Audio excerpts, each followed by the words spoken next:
forgot to... Shite.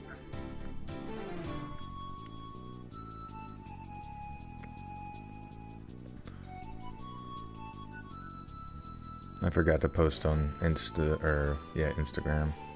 Whatever, doesn't matter. We're grooving, we're moving. You're scared already? Oh my god, I'm gonna freak the freak out. Yeah, we're early. 10:30 p.m. How's my year so far? It's not bad. We're 5 days into it, and it's about as good as you can expect.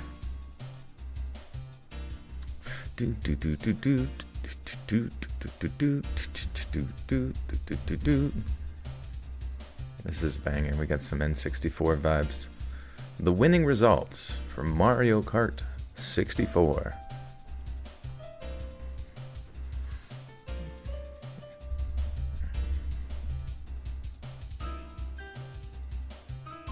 The days when we would kick it. When would we kick it? What things were we kicking? Shaving your legs. Nice, dude. Getting ready to make a coat. A mink fur coat. I'm making my 2025 disaster bingo card. I know, right? Don't you love that? That like our brains are just conditioned to like, alright, what's the government drumming up next?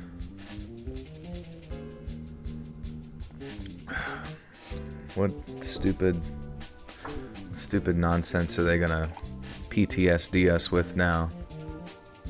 2025 on the 8th. Hey, happy early birthday, Salad. What are you gonna do for your B-Day?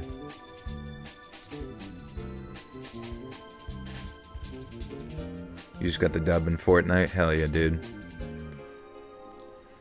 You earned that. You worked hard for it. And here you are, standing at the peak of perfection and accomplishment. Few have achieved it.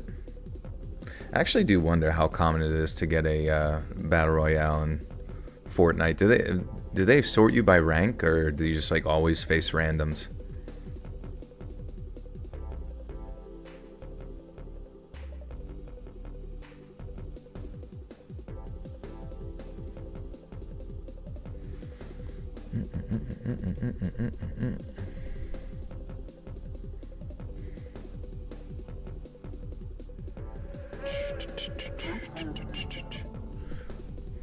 Alright, anyways, how are you guys doing? Good to see you. Mel, thank you for the 2. Says, hey Chad, hey Let's Read, thanks for being here. Thank you guys for being here. I'm gonna kick this off in a wee bit. Sometimes you win against someone who sucks, sometimes you have to play against the total sweat. Yeah. I kind of like that, you know, you never know what you're gonna come across.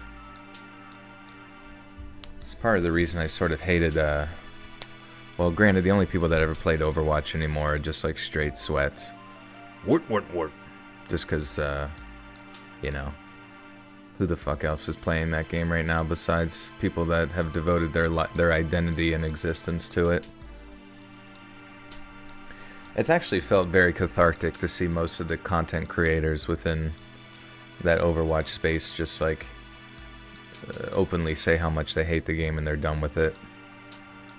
And I'm like, finally, dude, finally. Their money-making cow can shift elsewhere to Marvel Rivals. Marvel Rivals. Story theme, how many stories, sir? We got, this theme is winter camping. And we got 1, 2, 3, 4, 5, 6, 7, 8, 9 tales of terror. Do you guys ever go camping in the winter? Anybody here ever do that? Go out into the frickin' cold and just sleep outside? I guess homeless people are always kind of winter camping, aren't they? Sometimes I spectate the person who killed me in Fortnite. I actually feel better because, thank God, I'm not some total chud who has devoted their entire life to learning to build. Yeah, the build stuff is, I never could get into that, you know. I wonder if they still have, like, the mode where you just, because that's what Fortnite started out as. Remember that, where it was like fighting against waves of enemies and building and all that kind of stuff. And then they just like casually did a battle royale mode because, you know, they were trying to copy off of the success of PUBG. And then lo and behold, they became the thing. You restarted your Animal Crossing island. You nuked it from orbit. In your previous stream, someone asked you about fixing the members only video not working with the screen off. If they use Brave browser, your members only play with the screen off. I think they were talking about mobile. Unfortunately, I don't really know if there's any really what you can do on there, honestly, and I doubt that reaching out would really give a sufficient answer. It's a very clear video of Joel riding a UAP. Yeah, this is me going over Jersey right now. All the smog. It's so stupid. We had the word UFO for like years and years and years, and then the government just out of nowhere is like, alright, we made up a new one. We made up a new word. It's called UAP. It somehow makes it sound more professional. It's a taxpayer-subsidized alien. Amy with the 5 says, got a tentative job offer, slightly less money, but I need something with a more consistent schedule. Hope the change helps me propel life forward. Heck yeah, that sounds awesome, Amy. That's all you can really do in life is try new things, you know, and hope for the best. And if that doesn't work, try the next thing. Hey Joe, have you ever faced a glitch in the Matrix moment? Trying to remember. I feel like I've definitely had a lot of deja vu, but that might just be strokes. UAP stands for Unidentified Aerial Phenomenon. It's like, bro, we already had unidentified flying object. Do we really need, like, any further fucking euphemisms for this shit? It's like shell shock was good for, you know, Pete, and then they made it PTSD and all that kind of shit, like George Carlin talked about. You used to hallucinate when you were a baby? What, like your parents said? Wait, how would you even remember that? Unless your parents just said you would, like, see stuff. Which it seems like a lot of babies, like, see things. They be seeing shit. And what does that mean? That means that babies are liars. You should go to jail. Rough day from chronic illness, flare, autoimmune disorder sucks. Glad to be here. Oh man, that sounds tough. I'm really sorry. We were at the Bronx Zoo Christmas week, and there were like 4 above the zoo the entire time we were there. So freaky. Really? What the fuck? In the Bronx. Weird. And just in like broad daylight. So so that's like still going on, huh? That is so odd. Is it just like trying to like test? Is it just gonna be there forever and they're just never gonna tell us what it is? Like, oh yeah, we're just monitoring everybody with low orbit surveillance. And yeah, we don't know who they are. It's not us by any means. I think with babies it's because all their senses are cranked up to 11 and they receive all sensory input. Over time they go through synaptic pruning to go from jack of all trades to masters.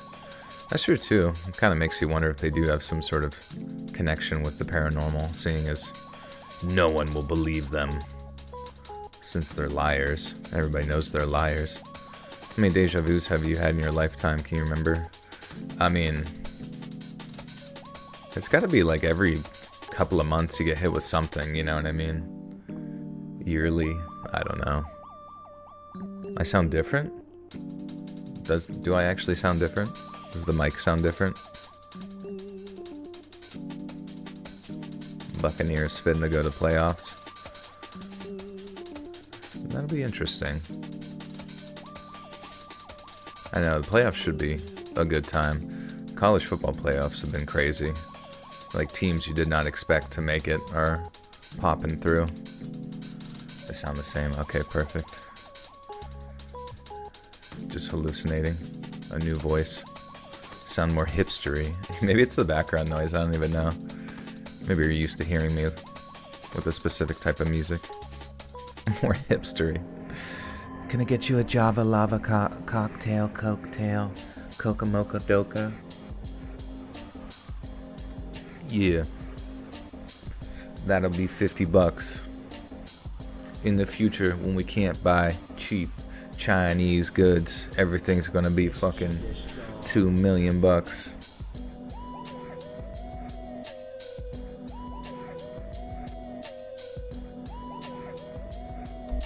Babylon Rose, welcome back for 21 months, says, good evening, everyone. I spent Christmas, New Year's in the hospital with a severe skin infection related to doing hurricane relief work. Dang, dude, I'm sorry. Like you got cut while like cleaning stuff up. And Allison, welcome back for 38 months. Yay, hi, Joel, happy to see you. Happy to see you too, Allison. How you doing? How is everybody? Joe, have you heard about the podcast, The Telepathy Tapes? It presents evidence that nonverbal autistic people have telepathic abilities. Super interesting. I did see that they were one of the like highest rated podcasts right now. Like there was, it was like Joe Rogan, them, and like the Sean Ryan show. And I don't know. I saw something on like the Sean Ryan show recently or whatever. It popped up and it was like some dude talking about the guy, how he thinks that he has messages from the guy who blew up the Cybertruck outside of Trump Tower in Vegas, and how that guy was trying to he did that as a way to message people as a preemptive warning of an imminent strike from China and then starting a world war. So I don't know, shit like that. But it just, I don't know, it kind of pissed me off because whether or not it's true, it just seems completely all based on like, trust me bro, you know, kind of vibe. And like both Sean Ryan and that guy, you know, have worked with CIA as either a contractor or like intel, like army intelligence, whether or not they appear like some sort of like oppositional force or whatever. It's like some strange mix of either like Sean Ryan has got just like randomly picked the absolute worst possible guest to bring on with no, you know, strength to that evidence, or it's, I don't know. It just seems like 2 million people seeing that in that short period of time. I don't know if they're just like trying to condition everybody's brains precognitionally for some sort of conflict with China, but it sort of pisses me off. Song name? This one's called Results. Automobili Lamborghini. Amy with the 2 says, did exercise improve other pillars of your life? Yeah, for sure. I mean, it just helps your mental health. It helps like you feel more confident. It makes you feel like you can do other stuff as well and like stick to it because of having discipline or whatever. Did you ever check out Belief Hole podcast? I feel like you'd vibe well with those guys. No, I haven't. Yeah, but someone asked if like I believe in telepathy. I believe there has to be something untapped within the human mind, because there's a lot of like synchronicity experiences that I have with like other humans that makes me wonder if we're all connected through some sort of overarching sort of neural network, you know what I mean, that doesn't require any sort of internet of things, you know. Amy, yeah, thank you again for the 2. And yeah, you know, I really do think exercise is just something that you need as a pillar of your life that extends out to all other things. Because if you get your workout done in the beginning of the day, it gives you so much more energy for things later in the day as well. What's up, Shorin? Doing good. Doing awesome. And yeah, exercise is good and it's free. If I recognize you in public, what would you do? I don't know if you'd be able to. It would be impossible. I would use my telepathy to trick anyone who knew me. I am not, let's read. You are mistaken. Alright, friends, let's kick this off. Mainly because I don't have anything good to say. I've ran out of all interesting concepts. All I can do is read. I'm a reading robot.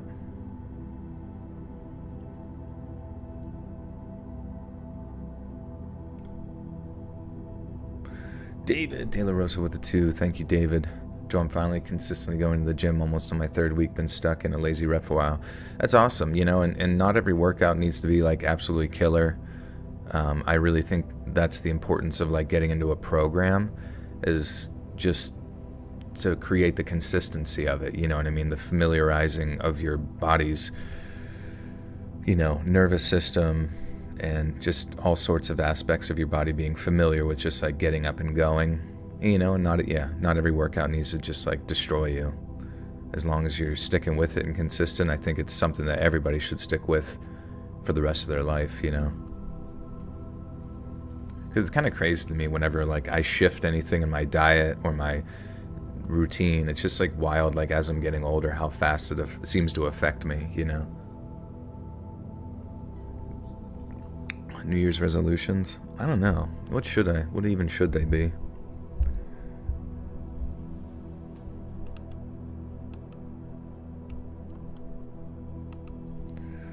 Alright. If you could live in any video game, what video game would you live in for a month? Live in? Oh man.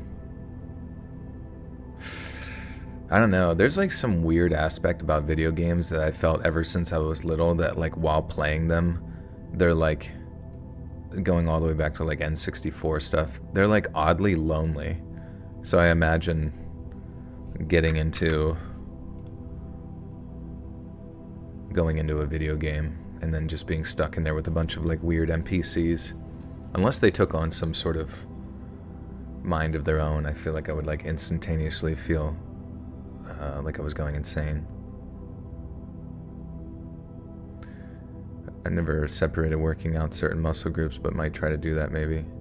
You've never separated? Oh, okay. Oh, like bodybuilding specifically stuff? Or, I mean, you can do like strength, like those compound lifts too, and they hit like quite a few different aspects of your body all at one time. I mean, as long as you do it well, like deadlift alone can train so many parts of your body all at one time. What's weird is there a podcast called Fast Karate for the Gentleman, and the Joel from there is a very similar voice, but I'm sure they aren't the same person. I guess we'll have to wait and see. Been listening to your older videos and want to say thanks using your real voice, unless you're AI like your twin. Who knows? Who knows? Oh yeah, Elder Scrolls would be a good one. Where'd Babes Mariba go? Oh, I don't know. I haven't seen her in a bit. Maybe she's got a new schedule.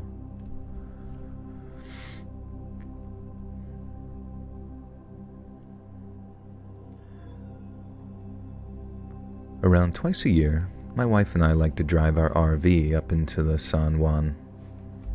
San Juan, right? Why does that sound odd? San Juan. Sorry.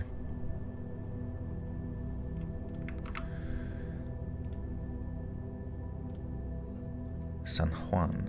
Okay.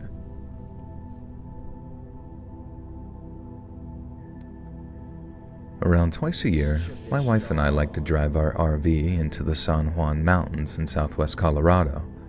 We usually make our one summer trip and one winter trip because my wife loves the snow, but last year was different. The snow started, then just didn't stop, and for 4 straight days, it fell without a break. And by day number 5, avalanches were coming down all around us, I'm not even joking. And a bad avalanche the previous winter had cleared huge sections of trees, and wildfires had burned through other areas we usually camp in during the summer. And with nothing left to hold the snow, the slopes gave way and the bare ground turned into rivers of snow and ice. And the route to the nearest town was blocked off. And although we had an alternate route and much longer route out of there, it seemed like only a matter of time before that got snowed over too, and so we decided to get the hell out of there while we still could. We started packing up our gear, trying to work quickly between the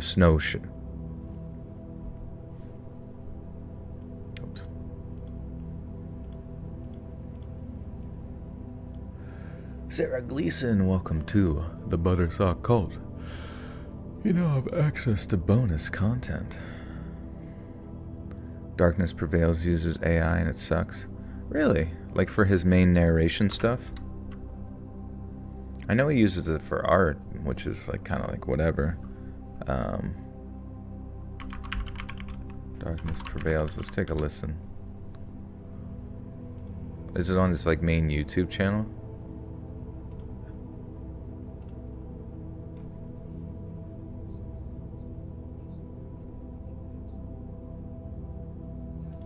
Hold on. We're gonna go back like, and not to call him out or anything, because I'm not trying to make him feel bad. I'm just curious if we can tell if our brains, if our human brains are superior to the robot brain and all of its wiles. We'll go back 6 months. Yeah, we'll go back like 6 months to... Well, this one's kind of loud, so I don't know if that plays into it, but here, just take a listen. The dark side of fate just despises when human beings are relaxing or enjoying themselves. Take these fishing stories, for example. One second you're casting a... Hey, man, I think I saw something, I said. He must have seen how pale I looked. He looked even more concerned. What's up? You look like you're gonna wet your sheets tonight. Ivan was the kind to always joke, even in the most serious of moments. Okay, that's presumably 6 months ago. There wouldn't have been like an AI voice to use, and then this is the most recent video. Let's just see. I don't know. Back, they'd gotten a decent-sized buck. They were very, very proud. My dad and uncle took it behind the cabin to skin it, and I remember hearing them talk about burying the remains in a deep hole maybe 25 yards from the cabin to keep wild animals from sniffing around too close. They quartered it up and stuck the good meat in the freezer. Then they grabbed shovels and went off to do the burying. The rest of the evening passed without anything weird happening. We had a big family dinner, watched some random TV shows. Then, after my aunt and uncle left, we headed to bed. I was sharing a room with my brother. I gotta be honest, I don't really hear it, if it's AI or not, to be honest with you. That kind of sounds like his typical... It does sound more robotic? I don't know. I can't really pick up on it. But I was just curious, honestly, just to see if it's a... I mean, if it is robotic, it definitely has tricked my ears.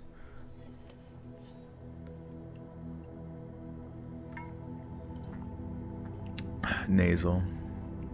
Well, yeah, his voice is definitely more nasally, but like, yeah, the differences... You think like the differences between the one from 6 months ago is more nasally, or how come I never hear female horror narrators? Is this male-dominated field? Maybe, I don't know.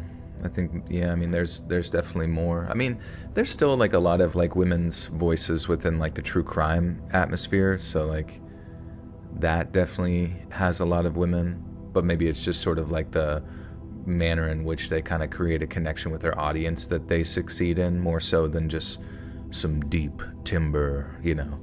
But there are a lot of really like cool voices of women that I like, but I think a lot of them exist within that like professional voice acting realm.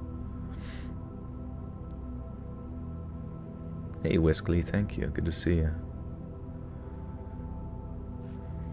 I hear the Jersey with a side of when you plug your nose and talk.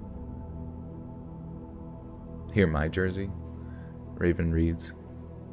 Lady Spook, Aria, Danny Dreadful. Yeah, that's true. I also think it's just like within the narration realm, it's like hard to like really pop off lately. You know, there are some that kind of like take off, but then they kind of transition to something else.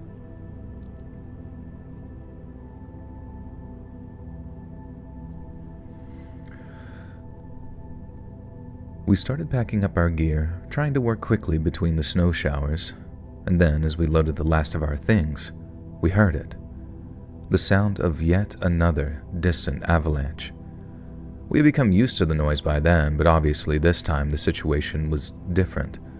We were concerned it had blocked off our final route of escape, in which case we'd be stuck there until God knows when, with only 2 days' worth of food in the RV. We ran to see where the snows had shifted, and we were relieved to see it wasn't anywhere near our route. But then seconds later, there was a scream. It was the single most blood-curdling scream I'd ever heard in my life, and I'll never forget how it echoed across the valley, sharp and long before just suddenly stopping. There is no doubt whatsoever in my mind that someone died that morning. The scream was full of fear and pain, and I felt it deep within my bones. My wife and I just stood there, frozen, listening to the silence that followed it, and we knew we had to do something, we just didn't know what. We couldn't tell where the scream had come from exactly, and the snow has a way of tricking you when it comes to how close and far certain sounds are. And so in the end, we went running out into the snow looking for somebody, anybody who'd be able to help. Luckily, we found somebody nearby with an ATV and a radio, and they used it to call for help. There wasn't much else we could do.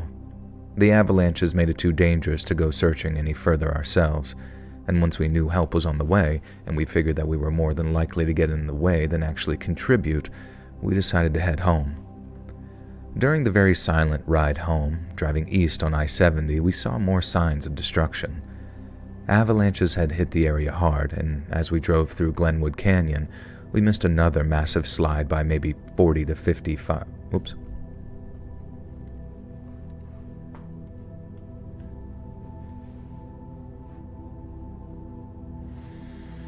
Women don't have to talk to earn money. They can use their telepathy.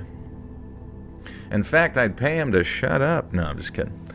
Hey, Joel and everyone. Love your channel. I recently downloaded the Chilling app, and I'm really liking that too. Stay cool. Thank you, Jennifer. Yeah, actually, the Chilling app reached out to me recently to start uploading videos to the platform. So basically, if if there's a video on here or whatever, I'm just probably going to be uploading onto the Chilling app as well. There's an annoying AI voice that keeps popping up in all sorts of narration channels. So lazy. Wonder what it is. But yeah, there is a lot of like recommended AI channels, and it's rough because I guess if you think about it, we're getting to the point where you could AI write stories, AI have a voice, AI do the thumbnail and visuals and stuff, and just literally create that. But I don't know. There's still a part of me that feels like the human touch of things is still going to be wildly more important, and that there might be a certain cap on how good AI can truly get, but I guess we'll just kind of have to sit and see. Okay, this is dumb. Too much yik yak, not enough telling the story. I'm recording. That's why there's a lot of yik yakking and smick smacking. I think Joel is the only male reader I intentionally listen to. I enjoy the personalities of Rotten Mango, Annie Elise, Bailey Sarian, and Dark Levity. Yeah, it's funny. I think I only am familiar with Bailey Sarian. It's kind of bad sometimes. Like, I don't know anybody in our community for the most part, and I don't really watch a lot of the content.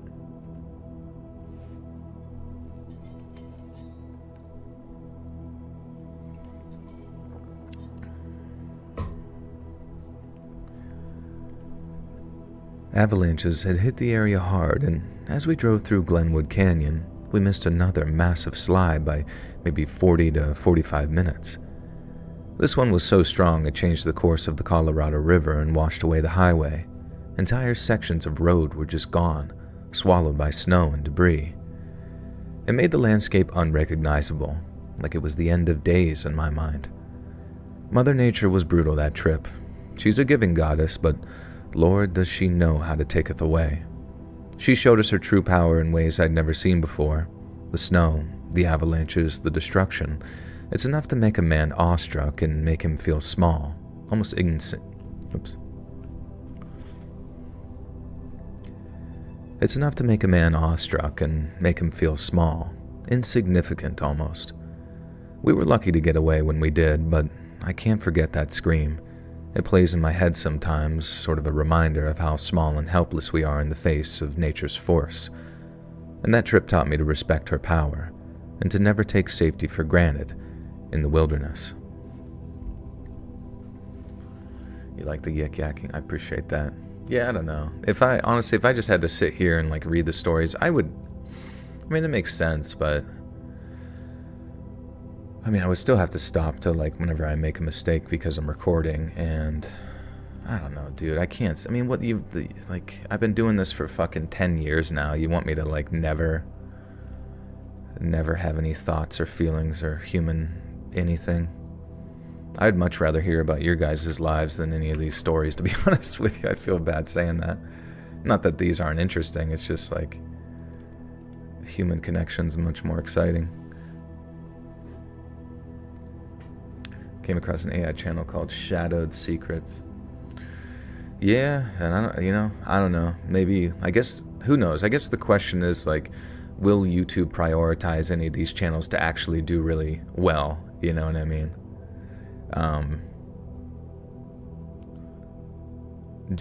Because eventually if they were to like start garnering a large percentage of subscribers, they probably will be reviewed by some person or something at some point.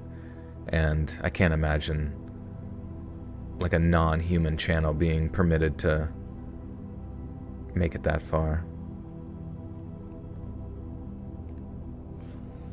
You advertise the chat as yapping in chat. People are too funny. I know, it says it right in the title too. I don't know. But that does kind of frustrate me sometimes too, that, oh yeah, I forgot to link my Twitter. That like my live streams unfortunately are a deviation from my normal content, so it's not like people show up and are always getting what they want. Also, follow my Twitch. I'm gonna keep linking this until we get 1,000 followers. There's 4 people over there right the frick now. It's crazy. We got Kitty Queen holding down the chat.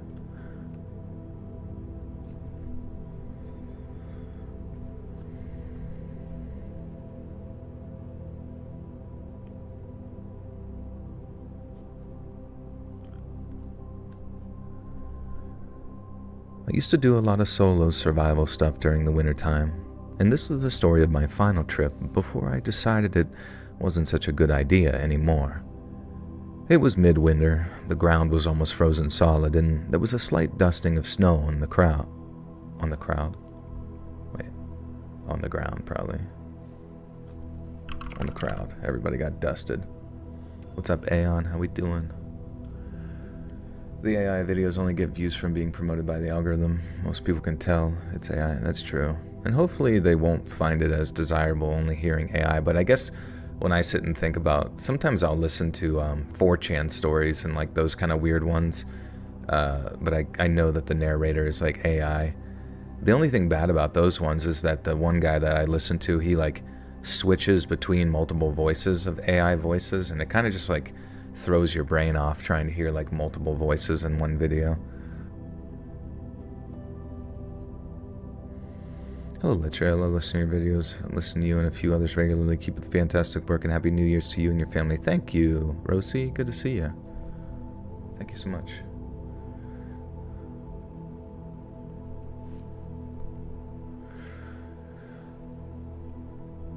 It was midwinter, the ground was almost frozen solid, and there was a slight dusting of snow on the ground. It was cold, but it was a dry kind of cold, which, from experience, is the best you can ask for. I've been walking through the woods for hours, armed with my shotgun while looking for birds and not really having any luck. And then after about another hour of walking, the trees thinned out and I came across a valley. It wasn't part of the plan, but it looked like a decent enough shortcut.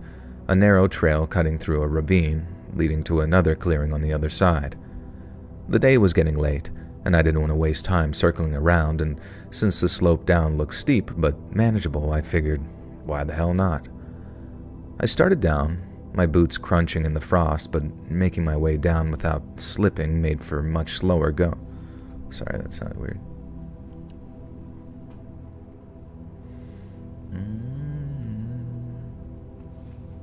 Hey, Salinas, take care.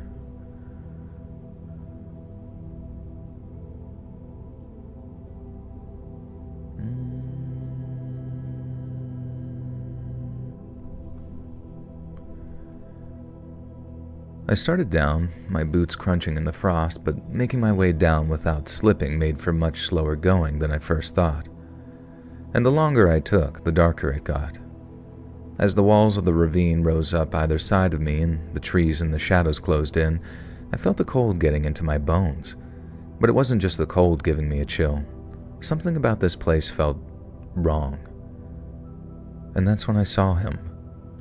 He was standing still as a statue in the middle of the trail, maybe 50 yards ahead of me. He had some kind of civilian AR in his hands, held at the ready like he was waiting for something. And when I saw him, I froze. He didn't look like any kind of camper or hiker I'd ever seen. His clothes were filthy, layers of mismatch.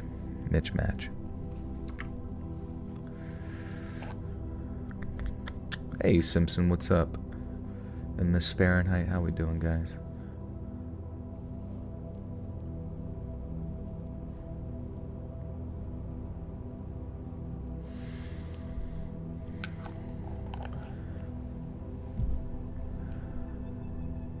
His clothes were filthy, layers of mismatched jackets and pants that barely hung on his skinny frame. He was gaunt, like he hadn't eaten in days, and those eyes were just sunken and very dark, and they immediately locked on me in a way that made my stomach twist into a knot. At that moment, I couldn't move. My brain was screaming at me to turn around and run, but my legs wouldn't listen. I still had my shotgun on my shoulder, and I could feel it slipping a little.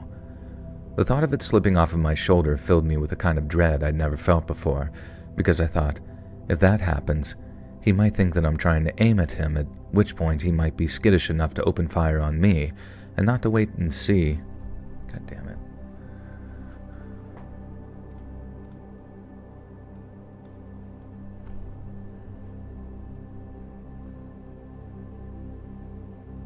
Do I show my face on Twitch? No, it's the same stream.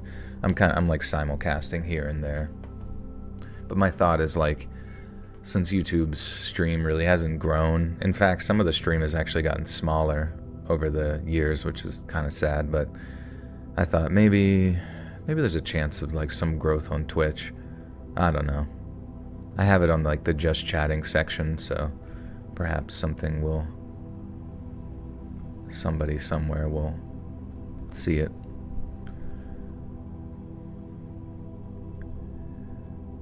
Because I thought, if that happens, he might think I'm trying to aim it at him, at which point he might just be skittish enough to open fire on me, and not to wait and see.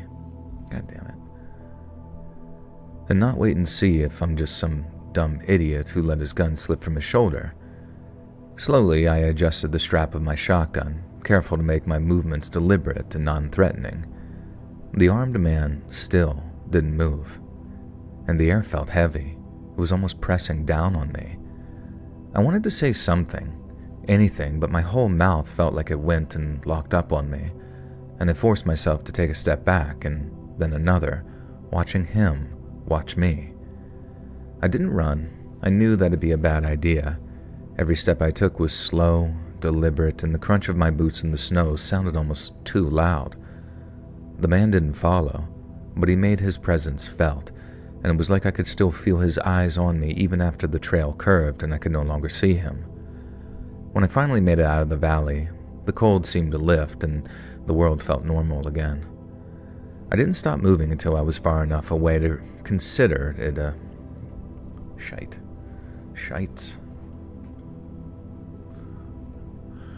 You heard it's hard to grow on Twitch. Yeah, I mean, I think just like YouTube, you need to do like collaborations, and I mean, objectively speaking, you know, I haven't really done any like big collaborations on my own YouTube channel in a while, and my growth on YouTube itself, like as far as views go, hasn't really changed in like probably quite a few years now. So I don't know if I've just like sort of hit a cap per se. I don't know exactly what I could change to my thumbnails or titles or content creation that would necessarily take it to like the next level of getting, you know, like Mr. Ballin style views or whatever, but I guess at the end of the day you just kind of have to be thankful that it worked out even a little bit.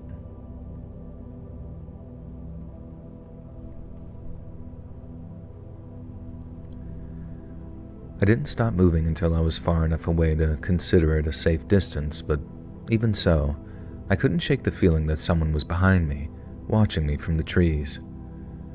That night, sitting by the fire, I couldn't stop replaying it in my head. Deer season wasn't... do merchandise. I do have merchandise on the Spreadshirt. shop.spreadshirt.com/let's read. Deer season wasn't open. AR-15s aren't legal for hunting around here, and he didn't look like a hunter. Hell, he didn't even look like he belonged out there at all. He seemed to me more like a man who hadn't been part of the world in a long time. Such a long time that something else had taken his place. The next morning I drove into town and reported it to the sheriff, who listened, nodded, and then said they'd check it out. And weeks went by and I never heard back from him. I haven't gone back to that valley since. I can't shake the feeling that he wasn't hunting deer or anything else. Whoever was down... Wait, what? Whoever was down didn't... Oh, down there. Okay, down there. He was down. Hey, thanks, Jax. Good to see you. Is there anything you guys are looking forward to as far as like movies or shows or games or anything like that? Or just things in life in general? You can't manage to grow your channel, it's rough. Is this your main channel? This account? Videos. Oh, is it music? Oh yeah, didn't you talk vaporwave and vapor adjacent genres? Did you say you make mixes or do you... Yeah, because this is your name. You want to listen to one real quick? Yeah.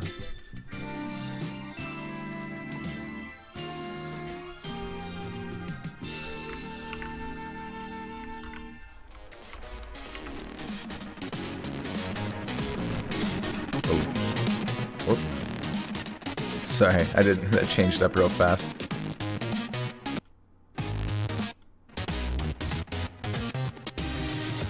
Oh man. Is there another one we can listen to? Sorry, I linked it there, but the oh man, yeah, I don't know, the frequency of it kind of hurts my ears a little bit. Not to be rude or anything like that. I just I like vaporwave, but I'm not sure about that specifically.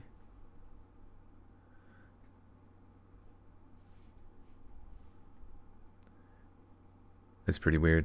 I feel like it could still like go pretty hard. I'm just the distortion. It almost seems like it's like hindering the sound, but at the same time, I guess if people are into that type of distortive sound, that makes sense too. Have you ever done Mount Everest stories or climbing horror stories? Accidentally went on a deep dive of how messed up that whole business is. Oh really? What did you find?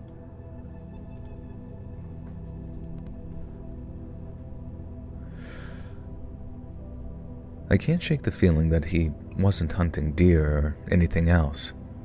Whoever was down there didn't want me in that valley, and I'm only too happy to oblige him.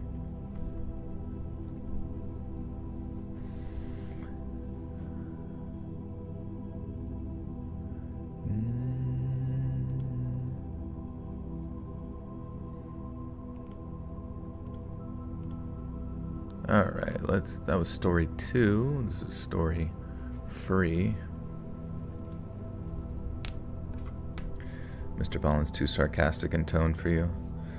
Like, is it like he's covering serious topics, but it doesn't feel like he's taking it seriously or something in the presentation or whatever?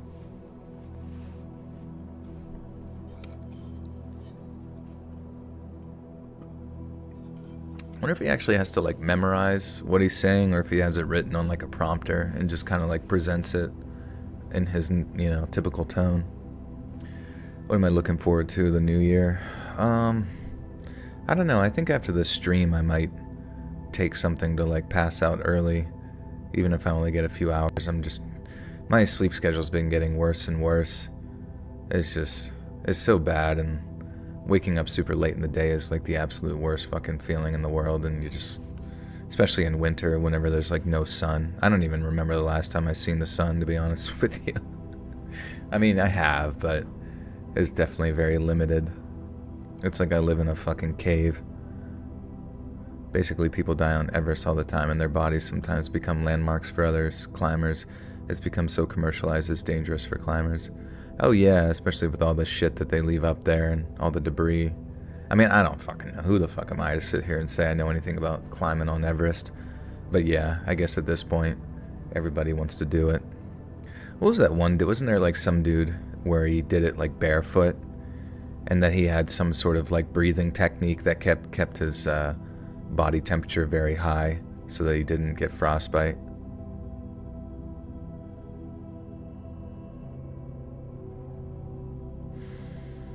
Mr. Ballin doesn't judge on his true crime stories. That's interesting. He doesn't sound sarcastic, but hard to believe the crime stories he tells.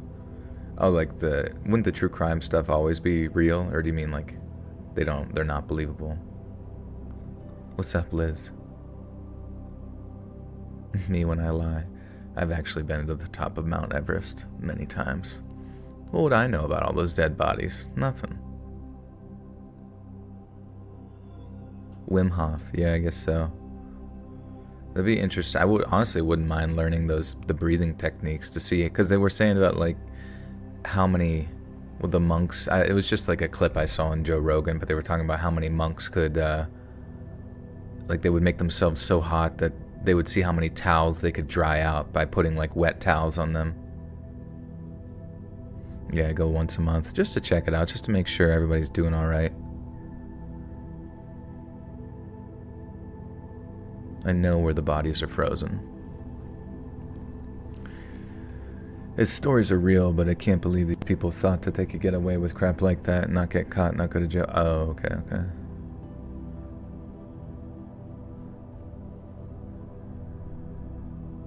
I've always enjoyed winter camping.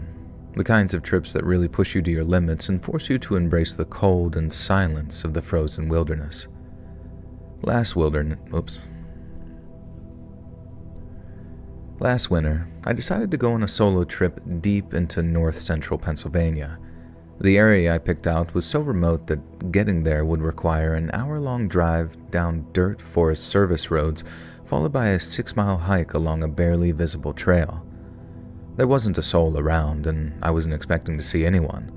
The quiet, snow-covered forest was exactly what I was looking for. The trail was rough, overgrown in places and barely recognizable as a path.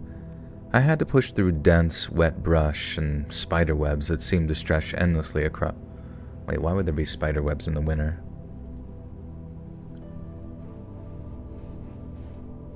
I feel like there's 100% no chance there are spider webs in the fucking out in the woods in the winter.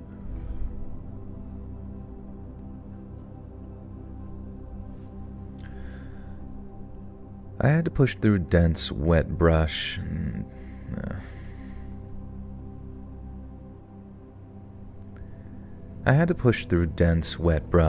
there were no footprints in the snow, no sign of anyone having been there recently. It felt like the kind of place that only those looking to truly escape the world would find. The trail followed a creek down a rocky valley, which didn't make for an easy hike, let me assure you. And the terrain was steep and uneven, with ice patches and thick snow covering the rocks, making each step a careful decision. But the beauty of the place, the stillness, the quiet, crisp air, it was well worth the effort. I had no specific destination in mind. I was just wandering through the woods, hoping to find a good spot to set up camp. As the sun began to set and the temperature drastically dropped, I came to a fork in the creek. On the other side, there was a section of relatively flat land that looked perfect for a campsite, and I carefully crossed the creek, stepping cautiously on the slippery rocks, and then started to investigate the area. Scattered across the snow were signs that someone had been there recently. A tarp was spread out on the ground next to a stone fire ring. Finksy, it's your birthday. Happy birthday, Finksy. How old are you? What are you going to do for your B-Day? Hey, thanks, Amy.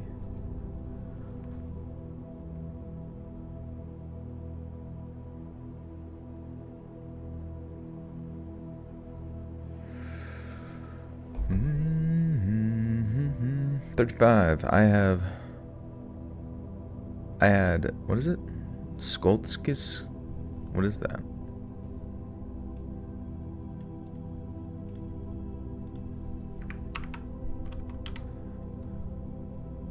Is it a restaurant? Full menu. Oh, it's a restaurant. How do you even say that?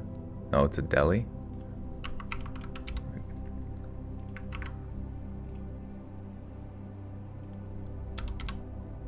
Oh, they don't even have it on Forvo. That's funny. Oh, Shalotsky's. Okay. Shout out Sydney, Australia. What up, Sydney? Last year I completed Withering Rooms. It's a roguelike, but easy to survive, but the atmosphere and decay in Witches is so good. Yeah, you know, I was playing some indie games this past weekend. I got like 3 of them just to like try them, because I was looking for stuff that was similar to Celeste. If you played Celeste, I don't know, I just really enjoy that game. It's just kind of like I can turn my brain off and just go.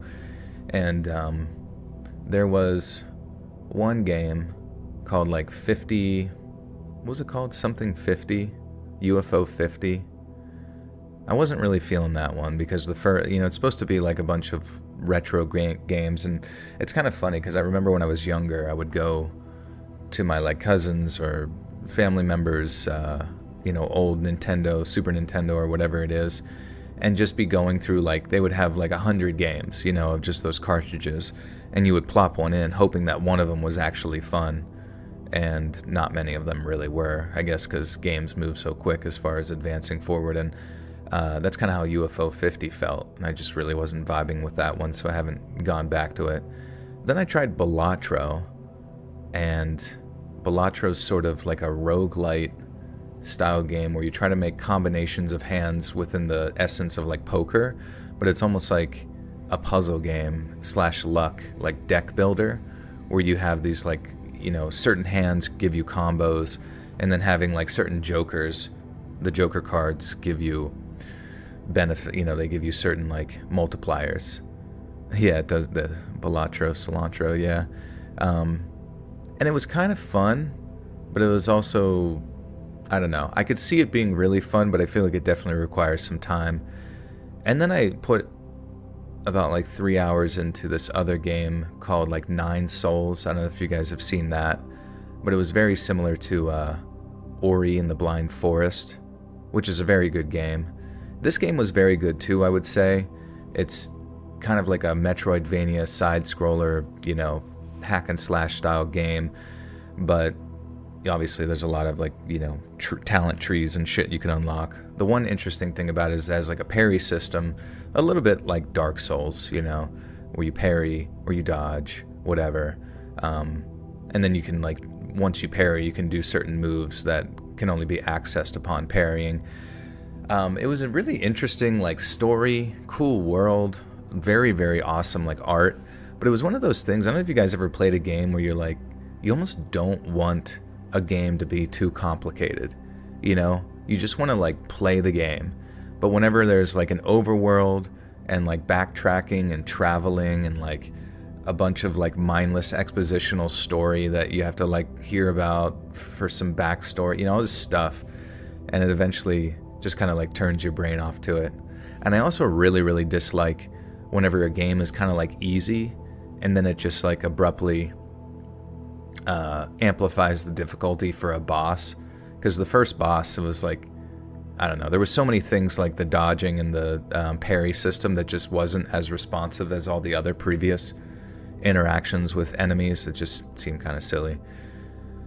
Hyper Light Drifter, yeah, that's honestly, Hyper Light Drifter is like one of my favorite games for sure in the indie space. That, Fez, Celeste, those ones are like for sure up there for me. I have severe OCD and ADHD, and you're the only thing I can sleep to. That's good. I'm glad you can get some sleep, my friend. Oh, shit. Hold on a second. I don't know if you can hear that, but I gotta turn that off real quick.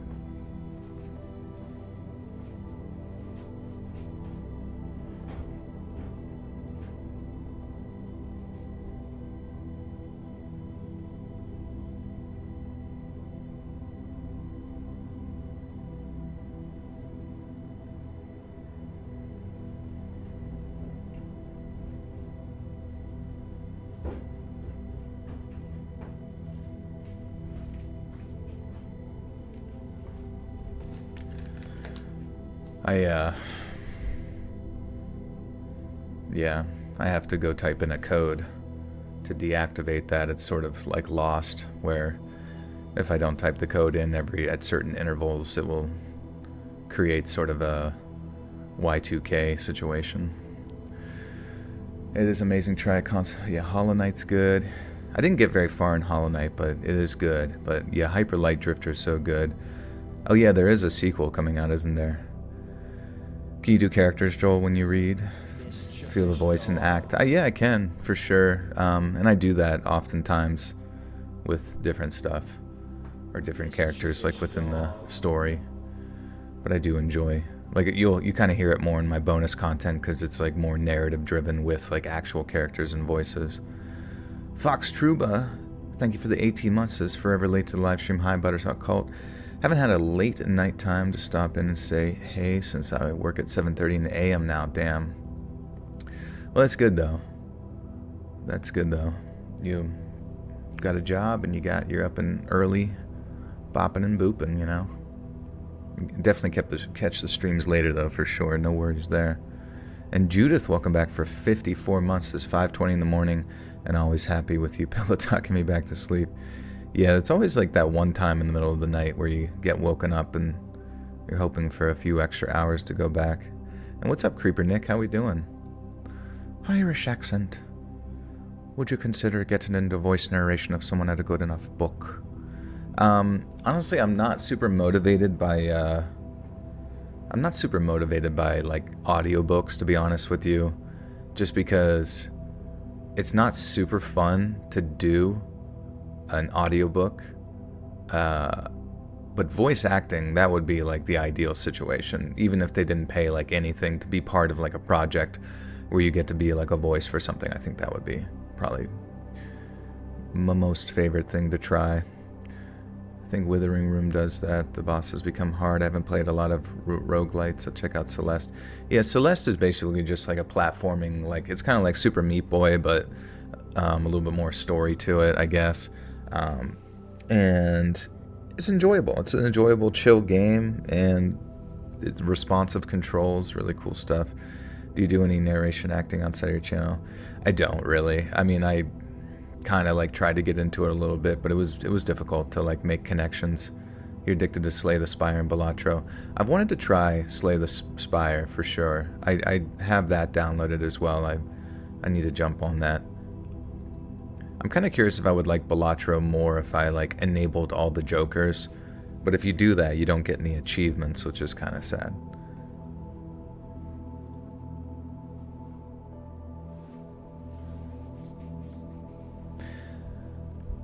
But if you like Slay the Spire, I think I did do Inscription. I made it pretty far in Inscription, but I also was kind of like clueless on where to go at a certain point.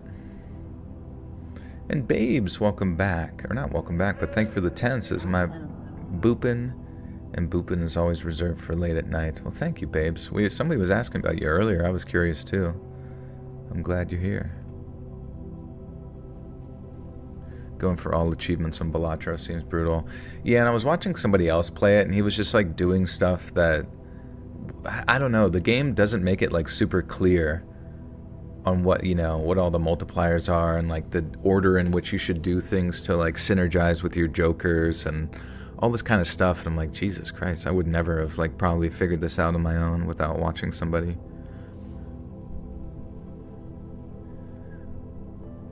A tarp was spread out on the ground next to a stone fire. I keep wanting to say ring fire. It's your first day of school. Last first day of school. January. Oh, you're going. Oh, wait. January. Is that like mid-semester or something? A tarp was spread out on the ground next to a stone fire ring, and nearby a log about a foot in diameter had been chopped in half so cleanly that it had to be with some kind of axe or blade. I moved closer, inspecting the area more carefully. A pile of gear immediately stood out. There were food wrappers, a small cooking set, a camping pad, and a first aid kit, and everything someone might need for a winter camping trip. All of it was just left behind, carelessly discarded as if someone had just walked away from it. I continued exploring, more irritated at this person's carelessness more than anything, and until I found the clothes. They were piled by the creek, damp from the last rainstorm that had passed through the day before, and they weren't wet enough to be fresh, but they hadn't dried out properly either. They sat there, almost as if abandoned, with a towel draped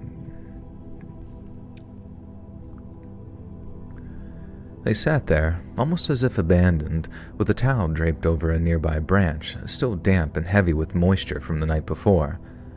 Then, as I walked a bit further, I came across something that truly disturbed me. There was an area near the creek, clearly used as a toilet.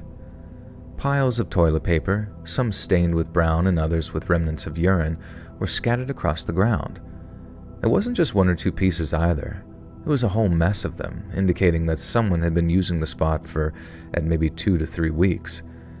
But that wasn't what I found so disturbing, though.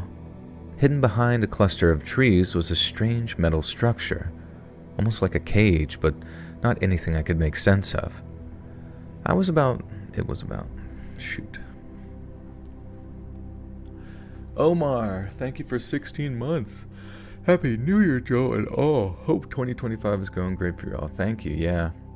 We out here grinding up on that pole.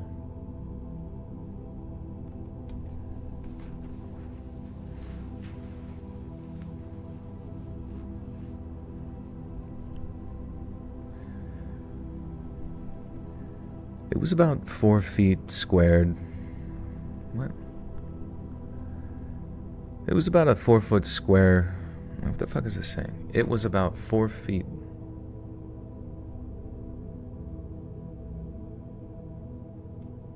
4 square feet? I don't fucking know.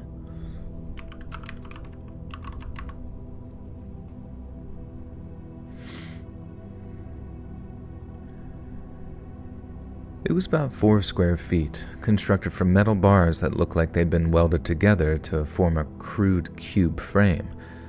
Obviously, I knew it looked enough like a cage to call it one, but the thing that didn't make sense is that it didn't seem to have any kind of opening. It looked like someone had purposely built that thing out there in the middle of nowhere, because no one in their right mind would have dragged that thing all the way out here, and it would also explain why they stayed in that one spot for so long. But then, why build it? And why not add any kind of door or hatch? I keep saying it or I don't know how I mix those up, dude.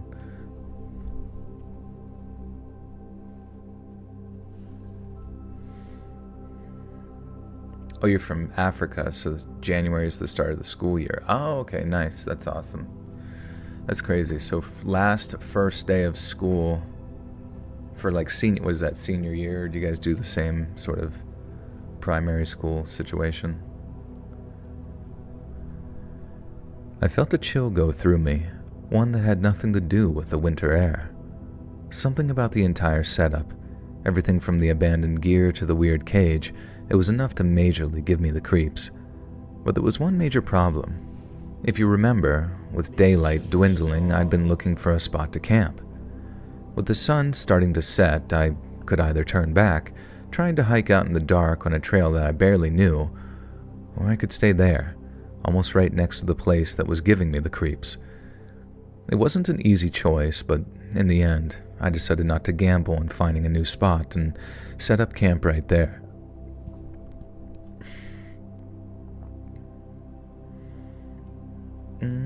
Nip, welcome to the Butter Sock Call. You now have access to bonus content. I like this guy's voice if he's actually a real person. See, that's what's sad, is like with the advent of like all the AI stuff, is that I don't know what it is about my voice, but everybody kind of is inclined to believe that it's AI, which kind of sucks, because that just means it's like that easily replaceable.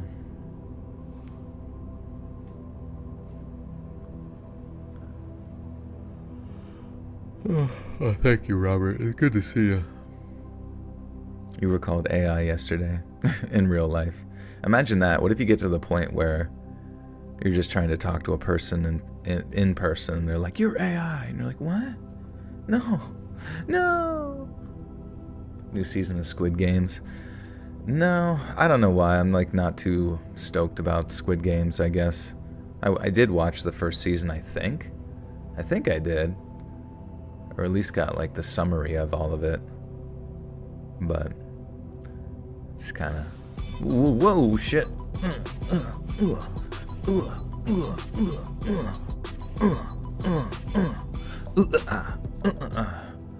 Ree with the big 30 torqueable buckarino says not enough green in here. Where the fuck is everybody? I know, dude. We gotta get some more going here. Ree, thank you so much for the big 30. Appreciate you. Speaking of green, let's make a rainbow. Dollar bill, y'all. There you go. Whoa, let's read. Thanks for 10 gifted memberships, dude. Welcome, Robert Sanchez, Angela Kelly, Matrix Music, Jose Flores, Peaky Blinder, Sam Pie, Melanie Murphy, Flapdoodle, Lonely Fans, Game Fan, April. Welcome, friends. You now have access to bonus content in the bonus content playlist. There you go. Now we got some more green names in here.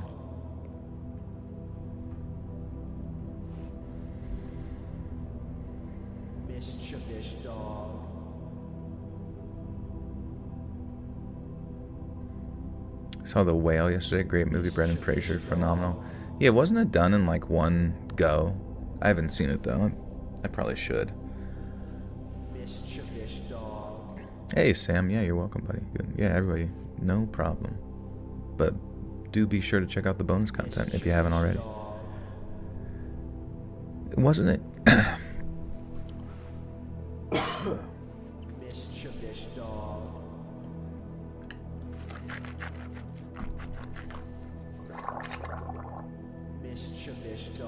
Ugh. Fuck. Got like a sudden dry throat. Out of nowhere. Brendan Fraser's your cousin. That's awesome. I feel bad that he had to gain all that weight, you know what I mean? Because he was so attractive when he was younger. And a lot of celebrities can kind of like maintain that appearance for a decent amount of time.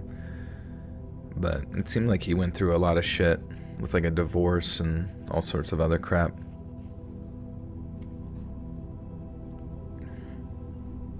Ree, thank you for the 5 gifters too. Jennifer J, Volvo Ninja Mod, Mark Longoria, Arame, and Rick D.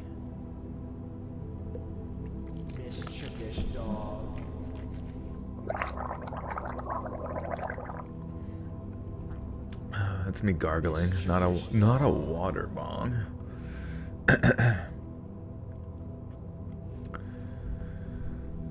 Oh, fuck. Oh, I still have that spray, too, which is pretty sick. Thank you to whoever suggested it. If you could rate Best Doctors TV show, would you put House MD first and Grey's Anatomy second, or vice versa?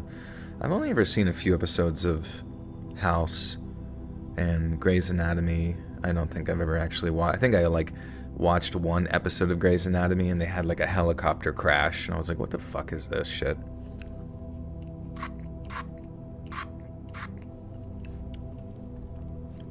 Doesn't House MD I don't know, he always says one disease. Which disease does he always say? He's like, could be lupus. He says everybody has lupus or something like that. Ask you a few questions. Sure, Lion, no worries. Ask whatever. I just might be distracted. It's never lupus, yeah, but they just say it. I wonder how many times it's actually mentioned in the show. I want somebody to go through and count it up. I don't smoke. I don't, no. Even though everybody thinks I do.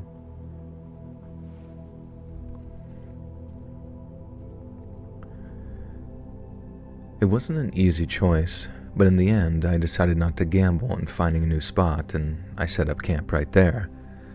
I didn't feel safe, at all, but the alternative posed risks that I wasn't prepared to entertain. Yet even though I was fairly confident the cage builder wasn't going to return, there was a lot of trash but no tent, I felt on edge and I was constantly looking over my shoulder. The knife I carried was almost constantly in my hand, ready in case anything went wrong, but I still couldn't feel 100% safe, especially not after the sun went down. Every rustling noise, every snap of a branch in the distance made my heart race, and I couldn't shake the feeling that I wasn't alone, and that someone was watching me from the darkness. The night dragged on and I barely slept. I kept hearing things that sounded like footsteps in the distance or the sound of something moving through the snow, too far away to make out but close enough to send shivers down my spine. The fire flickered and crackled, casting long black shadows all around me, and it did little to calm my nerves considering the situation. By the time the first light of dawn crept through the trees, I packed up as quickly as I could. I didn't care that I was still half asleep. I wanted out. I left the valley behind without a second glance, hiking back to my truck as fast as I could manage, and the entire time I couldn't shake the images of the abandoned camp, the strange clothes, the piles of toilet paper, and most of all, that cage. It haunted me as I walked, and it still does. Now, when I got home, I called the Forest Service and reported what I had found, and then sent them the pictures I'd taken of... Why didn't he send me the fucking pictures? That would make this way more scary if people actually sent in their accompanying images.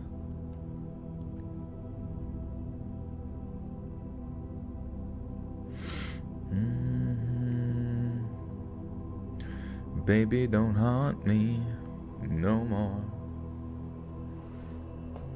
I kind of wish, oh man, I can't even remember his name, but he's like a bodybuilder who does like the Baby Don't Hurt Me. And, I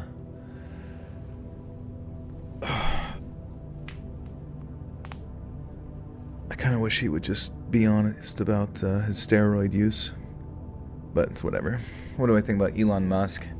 I don't know. I think the whole Elon Musk thing is sort of like a ruse, you know? I think Doge is just a way to like help him sort of expedite, you know, government red tape, but specifically not for anything that benefits the American people, but more so just for himself. And I do sometimes feel a little bit of concern related to Starlink, you know what I mean? Yeah, Mike O'Hearn, thank you, yeah. I like Mike O'Hearn. People kind of like shit on him sometimes, but I think he's cool. But, you know, the thing with Starlink, I'm just like, okay, you get to launch a bunch of shit into the air, and now it's like every single ounce of the entire Earth, every square inch is going to be monitored by satellites, under the guise of like giving people internet or whatever.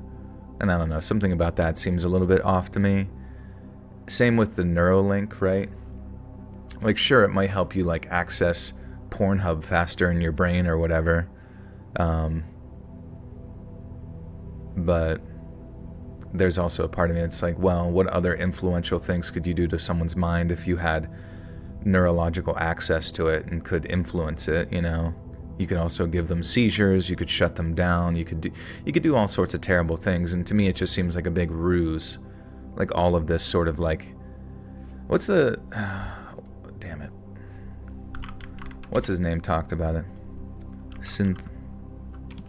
What's that political theory about synthesis? Oh, Hegelian dialectic, a framework for understanding the process of change and development in ideas, societies, and politics. It was developed by German philosopher Georg Wilhelm Friedrich Hegel and has been adopted and discussed in various concepts, including political theory. So you have like the thesis, which is like, or like, I guess it would be, so you have thesis, antithesis, and then synthesis, right? And oftentimes it's like you have problem, reaction, solution. And it's the kind of the same thing. And I kind of feel like this like sort of social dynamic that you have here with like Trump and the characters that he presents in conjunction with the left as well. Like both sides, I think, play into it, where they kind of like play off of one another as like being some sort of enemies. But in reality, it's like they're sort of creating each other to be the problem. But then whenever the other one gets lifted up as like the big issue, whatever it might be, then you present your, you know, the audience or us and the audience and the population just sit and kind of react to it, and then the government comes back after creating your problems, and then whether real or fabricated in the media, and then they bring in the solution. And that's kind of what I see with a lot of these things, is like sometimes you think that there's an individual that's going to look out for you within like a political spectrum, but it's never been the case, and it never will be the case. It's an impossibility, but it seems like it's one that we like pretty consistently within our sort of like tribal-esque mindset get baited into believing over and over again. And I just feel like that's how we continue to progress our political government over and over, is just this like problem, reaction, solution, thesis, antithesis, synthesis, which I'll just read them now. Thesis means a starting idea or condition that represents the status quo or an initial proposition. Antithesis, a reaction or contradiction to the thesis, challenging or opposing it. And synthesis, a resolution that reconciles the conflict between the thesis and antithesis, producing a new idea or condition. Yeah.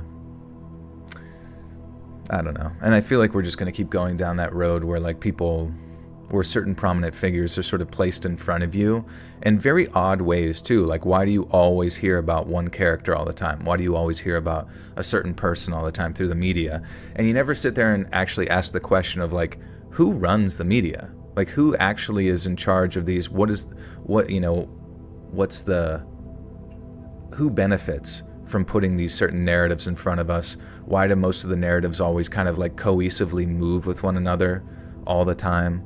It just seems very, very strange that it just feels like we're always kind of being guided in one direction or the other. How many likes to show us your meat? Yeah, let's get 15 likes in the chat. Let's get 0 likes in the chat, I'll show. The government. Currently the drug companies. I mean, I'm sure there's a degree, like many players and all of their variables like inserting themselves in there, but I don't know. Sometimes I'm just like, this just feels like one big show, and like no one's gonna save you, you know. Sorry, I don't even know how we got there, but was it because we were talking about schlockskis, deli meats?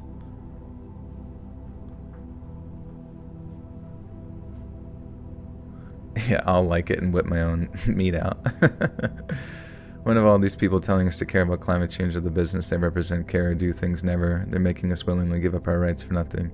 I mean, yeah, it's going to be everything, right? Every possible thing. They just take you for a ride, sit there and pound into your head day in and day out about one thing, and basically just sort of kind of coerce your mind over a period of time to be just like comfortable with a new reality. Yeah, it's programming. You're literally, I mean, that's what television programming is. Your brain is being programmed to think a certain way. And what's the best way to do that? How did you learn in school? How did you learn math? You did flashcards. You did repetition. And that's how it is in the media. It's just repetition. Boom, boom, boom. We say it over and over and over again till eventually nobody has to sit there and explain to you why they believe something or something is true. They just say, isn't it just like obvious? Isn't my position just like completely obvious? You know, it's not obvious. It's religious is what it is. Do you think the letters the car guy sent to the podcast were real? I don't think so. I think there's something really abstract about like, and this is me conspiratorially thinking, but like the Sean Ryan show and then that guy that he had on there, I don't know, looking into it, it just feels like some fucking, like whether Sean Ryan's aware of it or not, whoever that guy he had on his show, it seems like a fucking just like a government spook, as bad as that sounds. Like, it just doesn't seem right. Something just stinks. Amy with the 10s has decided I'm making my health and fitness a priority this year. I put it on the back burner too long, trying to focus on my career and getting nowhere with that causing more stress. Yeah, you know, it's just get yourself on a program, focus on just getting it in, you know. It doesn't have to be like 6 days a week or anything like that, but 3 days a week maybe to start, and just getting used to it and just slowly build from there, you know, one step at a time. And then also, you know, diet is the next most important thing, prioritizing protein and all of that.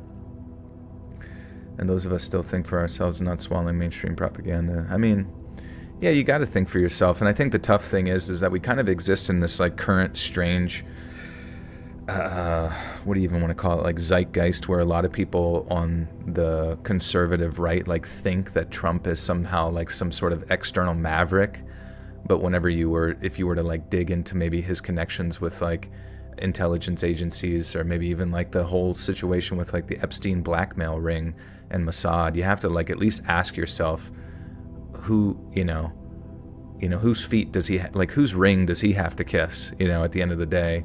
And you have to ponder to yourself, is that maybe this like sort of external maverick that's going to change things really is just part of that Hegelian dialectic, where the pendulum swings one way and then it swings the other way and then it swings the other way, and it keeps going back in like a very controlled demolition sense, and I don't know. I whether or not you ever actually find out the answer as to who really is running things or what's going on, that might not happen. But the number one thing I think you should not do is be divided with your friends and your family. Don't do that.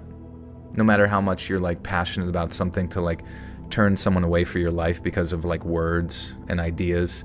Like if they hurt you, sure, but beyond that, it's just the divisionary tactics, I think, need to stop right now. Like 2025 needs to be the year where people just like stop and wake the fuck up.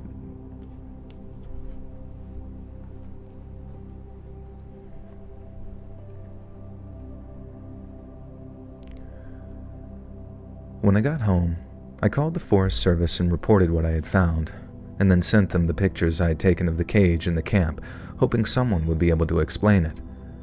The ranger on the phone told me it was probably just some loner living out there, maybe someone trying to escape society and live off the grid or something. He also mentioned that it could have been the remains of an old moonshine operation or a pot growing setup, though he admitted that the second option didn't seem likely for that area. I never went back to that spot. Part of me wanted to see if I could figure out what the cage was really for, but something in my gut told me that wasn't a good idea. The woods aren't always empty, and sometimes the things you find out there are better left unexplained. But that cage, it still rattles around in my mind. I'll never forget it.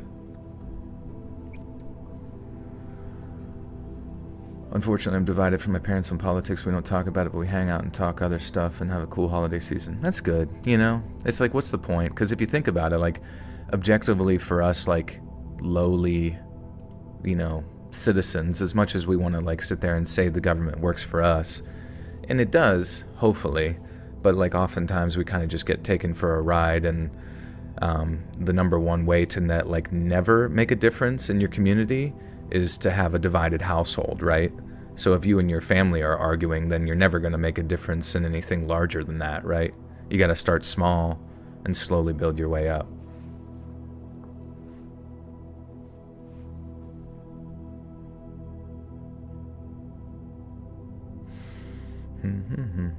Okay, so that was that. So we're on story 4 now.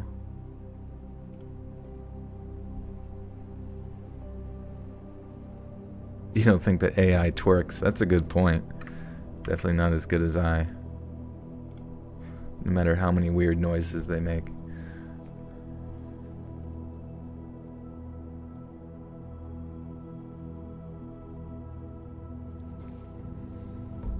How many families actually make a positive difference to their communities, really? Well, that's the thing, is like, it depends. Because, it doesn't mean they need like $1 million to do so, but they can create peace within it. But if there begins to be like peace external with it, then that's essentially, nipping the bud at the source.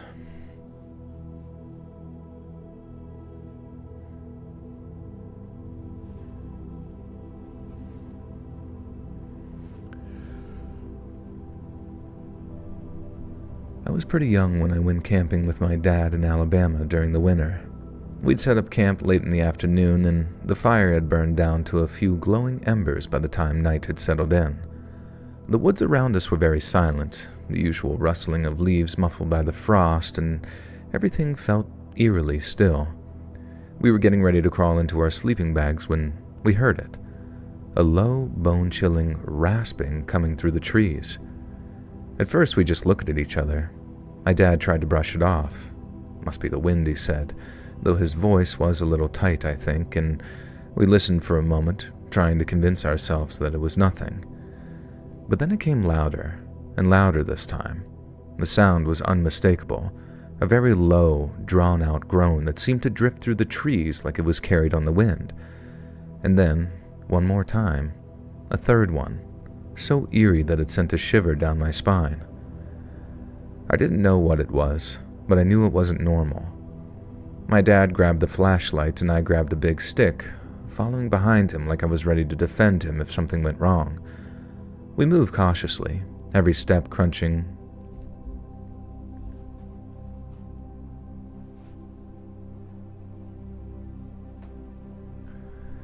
We moved very cautiously. The cold air was stinging our face as we made our way through those woods. And eventually, we found her. A woman lying on the ground not far from our campsite. She was on a hill, her head facing downward, feet uphill.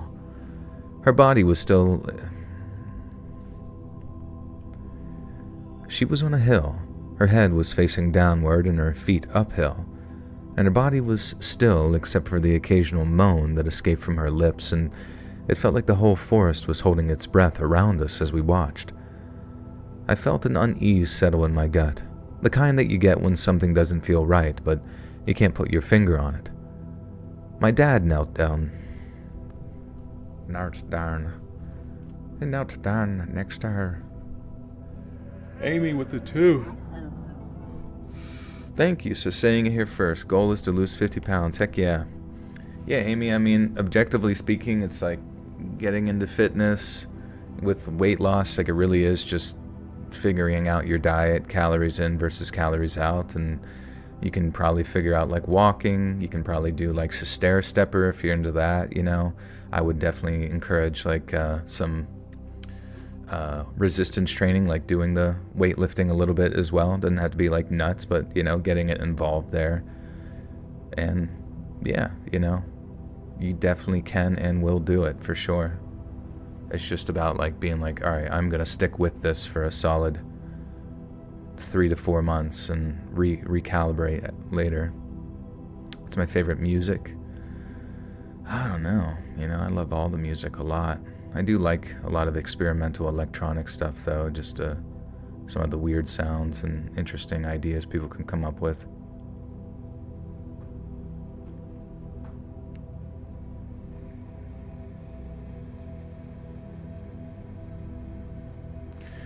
If their beliefs stem from hatred of certain people, lifestyles, race, that's when I can no longer keep from my life. Yeah, and I can see that being a difficulty, but I've also seen a sort of strange... hyperbolic presentation of individuals as far as like people on the left oftentimes categorize people on the right as being hate-filled, right? They always use that they feel hate-filled or they don't feel safe, or, you know, it's a lot of like hyperbolic language. But I think the reality is that you just need to speak to each individual individually, you know, to actually tell whether or not they are the evil demon that, you know, so many people within certain social circles might present them to be. And I think that's kind of what's keeping a lot of people from just realizing that we're not all that different. We kind of like feed so much into our sort of echo chamber of thoughts and ideas that it disallows us from seeing reality, essentially. Aphex Twin, yeah, I like Aphex Twin a lot. It's good stuff.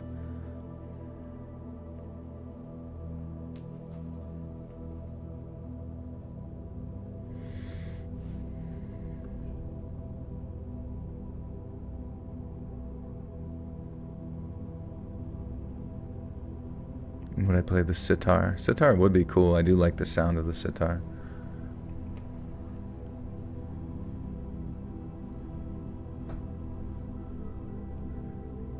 My dad knelt down next to her, shining the flashlight in her face. Her eyes were glazed over, unfocused, and her clothes were wet from the snow and cold, and when she spoke, her words were slurred, almost incomprehensible. We soon pieced together her story. She had been camping with her boyfriend, but they got into a fight. He'd driven off, leaving her alone in the woods with no way to get back to civilization, and in her drunken stupor, she had seen the last glow of our fire from a distance and decided to bring us the rest of her firewood, but in the icy cold she tripped and fell, too weak to get back up. The groaning had been her only way to try and call out for help, but her condition made it hard for her to do much more than that. We helped her to her feet, though it was clear that she was in no condition to do anything but sit. We got her back to our campsite, making sure that she wasn't going anywhere in the dark, not that she could have with alcohol clouding her senses. It was a strange moment, knowing that we had just stumbled onto someone who seemed to be lost in her own misery and almost died as a result, I think. And once we knew that she was safe, we returned to our camp, but I couldn't shake the image of her just lying there and groaning in the darkness. The wind had picked up by the time we got back to our tent, and it howled through the trees, but even that didn't drown out the memory of the sound. It was like it sort of lingered in the air. And I couldn't stop thinking about that sound that she made for a long time and the way that it had echoed through the trees. Even after we helped her, the sound seemed to stay with me. What the fuck? To this day, it's...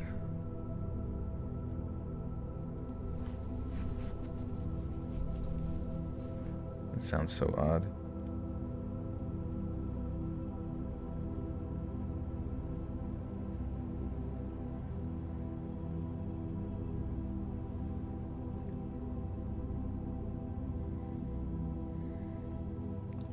Hey, Rick Campbell. Thank you so much for the big 20, bro. Thank you. Very kind. If you have a message, please do at me. Wait, did they help the girl out? Like, what the fuck happened? We helped her to her feet, though it was clear that she was no condition to do anything but sit. We got her back to her campsite. In the dark. Not that she could have with alcohol. That's kind of weird. So she just stuck there? Joe, you like techno trance? Check out Spander by Sasha, anything by Paul Oakenfold, Diamond Therapy, and more Diplo. The YouTube channel Book Club Radio has some awesome content. Okay, yeah, that sounds cool. Joel had a very large and aggressive work pattern when he was a male nurse, doing hookups in the elevator. Yeah. Kept having to bring in more and more nurses. In my opinion, you can demand tolerance, but you can... In my opinion, you can demand tolerance, but you can demand acceptance. Alright, wait, what are you saying?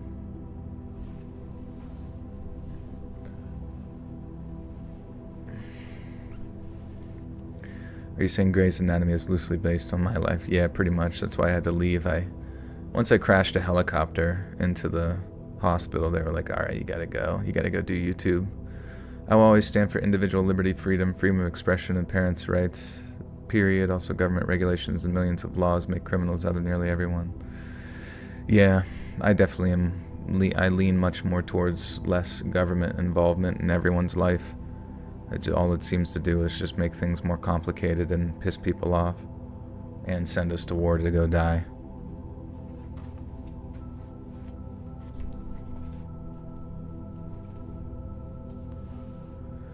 Hey Lily, thank you. Good to see you.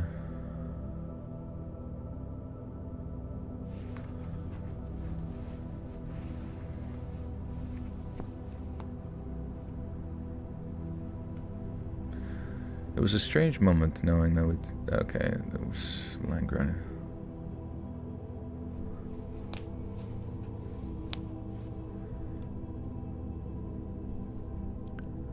We got her back to her campsite, making sure that she wasn't going anywhere in the dark, not that she really could have with alcohol clouding her senses, and told her to just wait it out until hopefully her boyfriend came back in the morning. It was a very strange moment, knowing that we had just stumbled onto someone who seemed to be lost in her own misery and maybe almost died as a result. And once we knew that she was safe, we returned to our camp, but I couldn't shake the image of her just lying there, groaning in the darkness, and who knows what would have happened to her.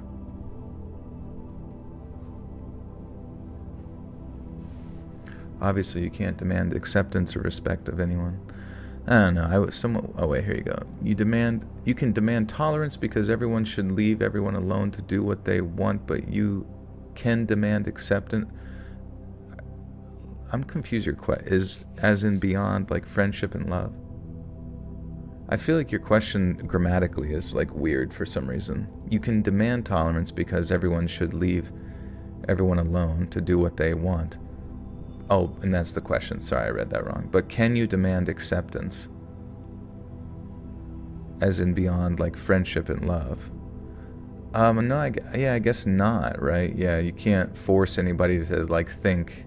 You can't force people to think the way that they don't think towards you. So like, you can tolerate a coworker, but a coworker can't force you to like them or force you to be their friend and hang out and stuff or date or whatever. When talking politics, I like to align myself to the opposite of who I'm talking to. It's sort of jarring to see how some people are obsessed with when talking about politics. Yeah, it is odd because I've kind of come to the conclusion, like regardless of where you arrive, I'm like, is any of this even worth discussing? Because like I think about my whole life. I'm 34 years old and I've made no difference, in regards to any political conversations I've ever had. Like whether I hear about people talking about fucking corn gas or the Rothschild banking family, like none of it has made any difference in my life other than just like maybe shaking my head and moving on, because I don't know. The only thing that's ever actually made a difference in my life is like my own actions, whether it's going to school, going to work, going to the gym, starting this YouTube channel, interacting with people that I have become my friends. It's like all like objective action, like all of the conceptual things that we usually talk about that are outside of our control tend not to manifest into much,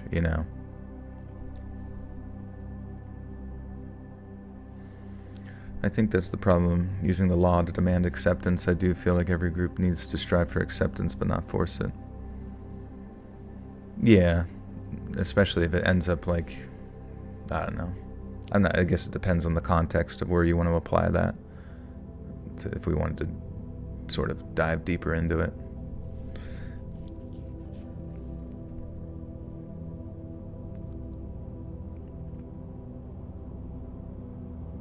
You voted for Donald Harris. The hottest, sexiest president you've ever seen. Oh, shit. Alright, so that was story 4.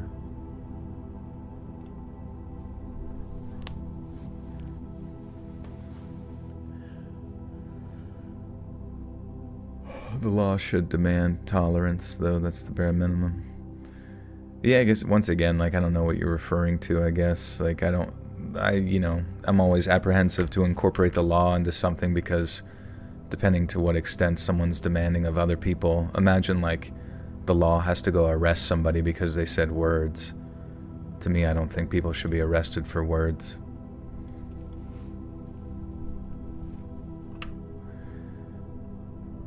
We were teenagers, 16 and 17, out camping alone in the woods. It was supposed to be a fun trip. We had made dinner, sat by the fire, and were enjoying the quiet evening by the river. But then, out of nowhere, some guy appeared. He was walking along the river with a fishing pole, looking like he was just passing through. He stopped at our campsite and asked if he could cut through the road.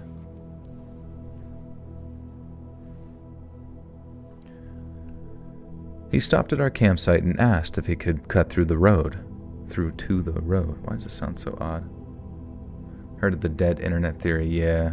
Isn't it just like basically the internet's just like filled with bots and all the people you argue with and get angry at aren't even like real humans?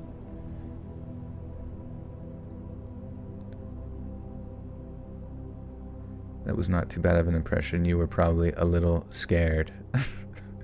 I'm always a little scared, dude. I'm reading scary stories. Try not to get scared. Scariest stories. Especially when I think about James.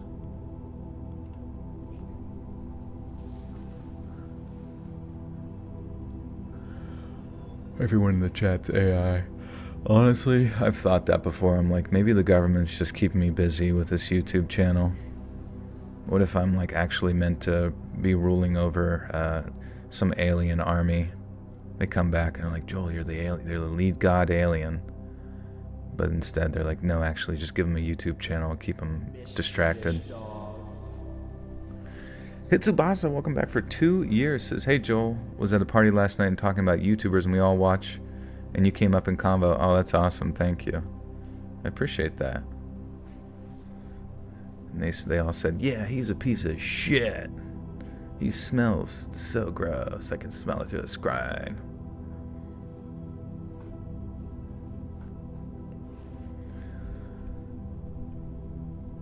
He stopped at our campsite and asked if he could cut through to the road. We really didn't think much of it, so we said sure. He seemed harmless at first, just a guy looking for a shortcut, but then he sort of lingered. He started asking questions. How old are you? Where are you from? How long are you staying? And they seemed like normal, innocent questions, but something about the way he was asking made us uncomfortable. We were young and naive, and for some reason we answered. When he finally left, it seemed like a relief, and we didn't think much more about it.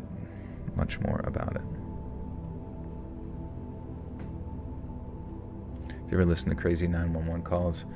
I've heard some, but they kind of make me sick because it just sounds like really sad, like hearing people either dying on the phone or somebody, I don't know, something bad's about to happen to them.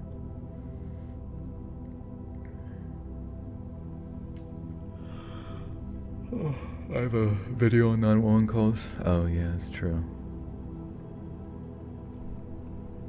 I know what's his name, Yearmaker kind of switched a lot of his content over to specifically that 911 calls. Yeah, that's like his whole. Wow, he hasn't posted in 4 months. That's crazy, dude. I wonder what he's up to.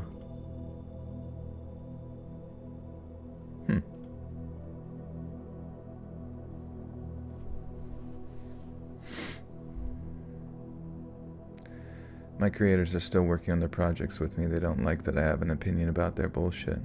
What are you talking about? Imagine you wake up and find an AI version of yourself, and I mean all your social media is identical pictures, posts, places you go. Dude, yeah, I wouldn't be surprised if that starts to pop up at some point. Just completely mirrors everything you do. Hey Jade, welcome back. You're the only person I listen to that my husband can stand. He actually listens with me sometimes instead of leaving the room. You and Mr. Ballin. Nice. Thank you. Thank you kindly, Mr. Husband.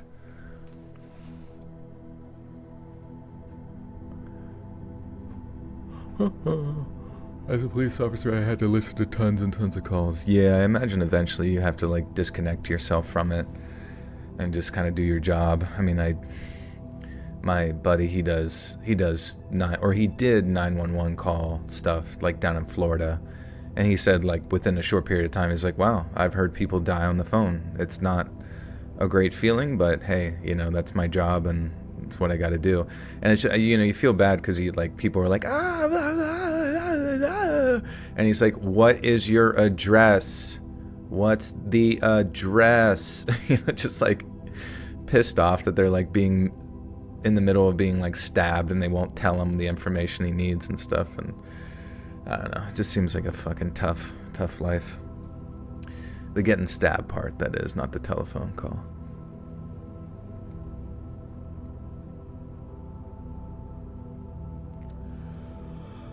Oh, hey! Sacrifice Hall with the big 20 says stories keep me calm, thank you. You're welcome, friend. You guys have been very generous tonight. Thank you very much. Kind. They make you stay on the phone with them. Disgusting tricks they use. Who's that?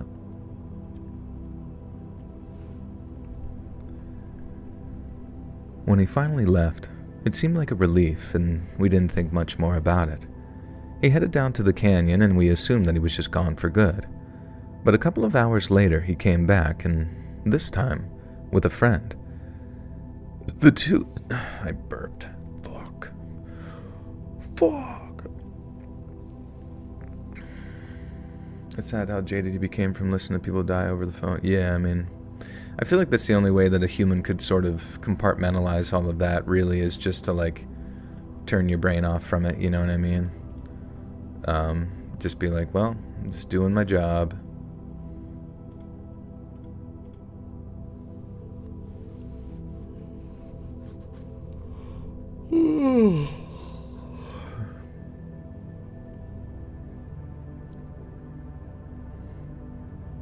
Hey, Hanny, what's up?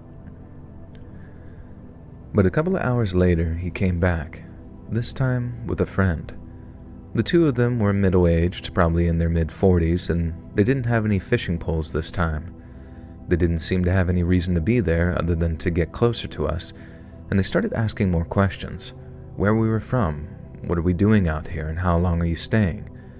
The original guy began wandering around our campsite, looking at our gear, poking around the edges of our tents. We both felt the tension in the air, a quiet unease that we really couldn't shake. It wasn't long before they left, but they didn't go back the way they came.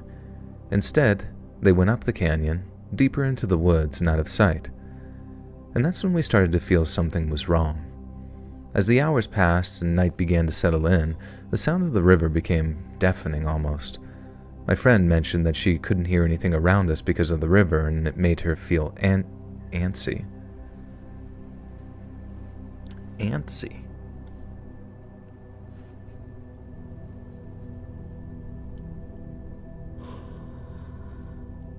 What's up, Jay? There was one call where the paper lady got swept up into a huge flood in her van, and she called 911, and the operator was making fun of her. She ended up drowning and dying. Oh, God. Yeah, I don't understand. You think that would immediately be against all protocol, like just poking any sort of fun at the person you're talking to? Just seems weird. There are many professional 911 operators who sometimes give out wrong info to us upon arrival. Oh, okay. Yeah, that sucks. You think they would have like a sort of computerized system? Maybe even AI could be used with them as they receive calls to like prioritize information and then almost like deliver it directly to a police officer. I could see it. I could see AI doing that, like, you know, essentially translating the words into text and then like prioritizing the info on that to help expedite the process of communication.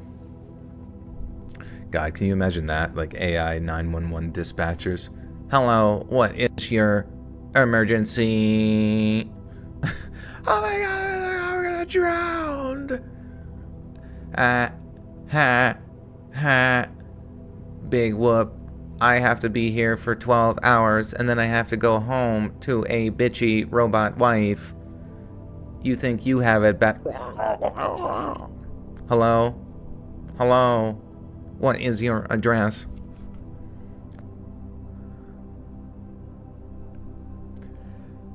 My friend mentioned that she couldn't hear anything around us because of the river, and it made her feel antsy. We talked for a while, and it quickly became clear that both of us had been on edge since the guys had left. The problem was, we never saw them head back down the canyon. We had no idea where they'd gone, and that feeling of unease kept creeping back into our minds. I can't really explain it, but both of us knew. We had to leave, and we had to leave now. It wasn't just the weird questions or the way they seemed to be sizing us up. It was the gut feeling that something wasn't right.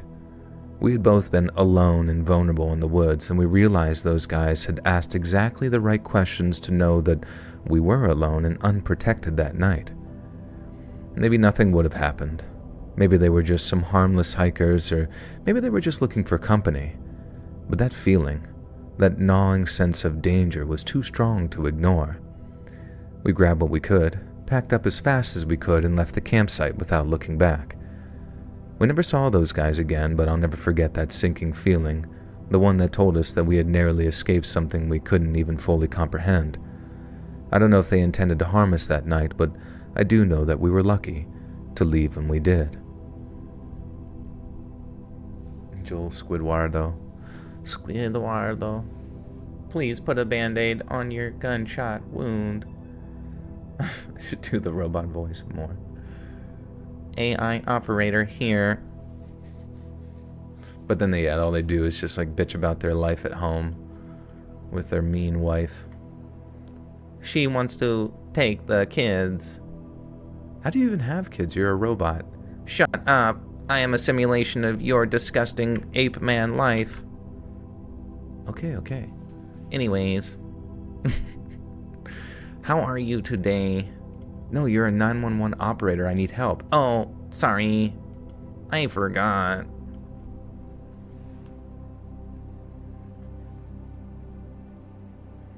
They sent 7 gnomes. I am sending mystical creatures to your house. Hopefully they will eat off all of your skin. What? Goodbye. Yeah. Why do you sound like that? I have a digital cold. Oh, you have a virus? Shut up. Okay. About 20 years ago, I went camping in Pisgut's National Forest.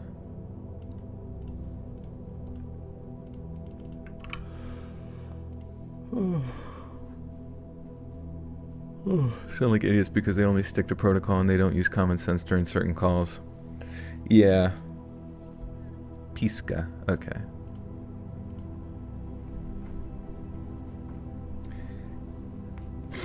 Yeah, I feel like sometimes they're just like trying to get through their script.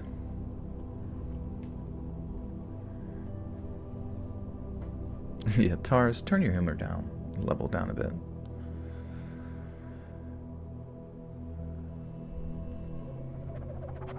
Okay. About 20 years ago, I went camping in Pisca National Forest. It was my first time trying to sleep in a hammock, and I didn't have a rain tarp yet, so I was completely exposed to the elements, save for my big sleeping bag. The trip was organized by a summer camp. Wait. The trip was organized... Oh, whoops.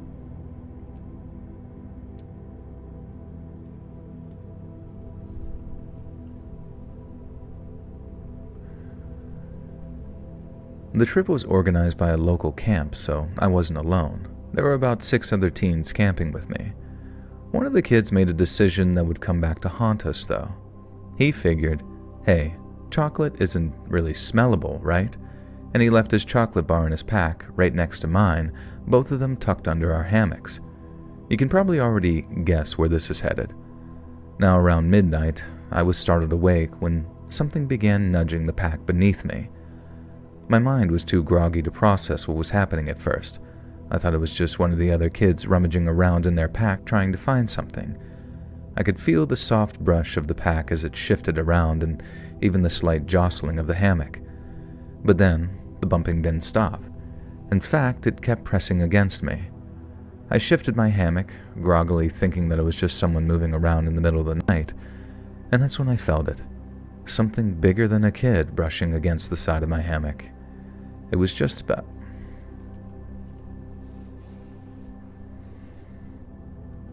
It is a Tasmanian devil.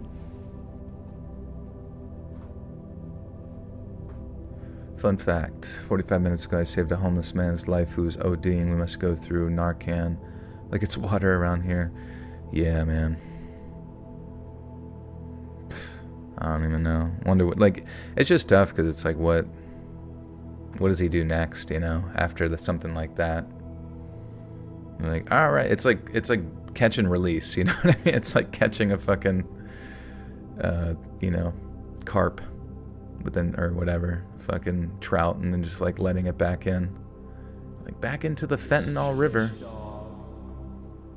Sully, thank you for the 5 gifters. To Astrid Cav, Edna, Jetta, Emotionally Unstable Amphibian, and Room 42. Thank you so much, Sully. Appreciate you, and welcome, friends. Last night, a dispatcher told mall security there was an active shooter threat, but didn't tell cops. Cops didn't find out people were hiding in basements until someone called the PD. Oh, Jesus. Maybe we do need to get AI involved in this. You think there would just be like something like auto, you know what I mean? Like, okay, you get a call, but then it goes immediately I don't know, either to an AI system to jot down what's said and then process it, and then if anything triggers within like the information, it gets sent out to actual dispatch. Or wait, you said no, I'm sorry. You did say dispatch. Oh, yeah, fuck. But it is strange how, like, yeah, things can go bad with just, like, poor communication along the line.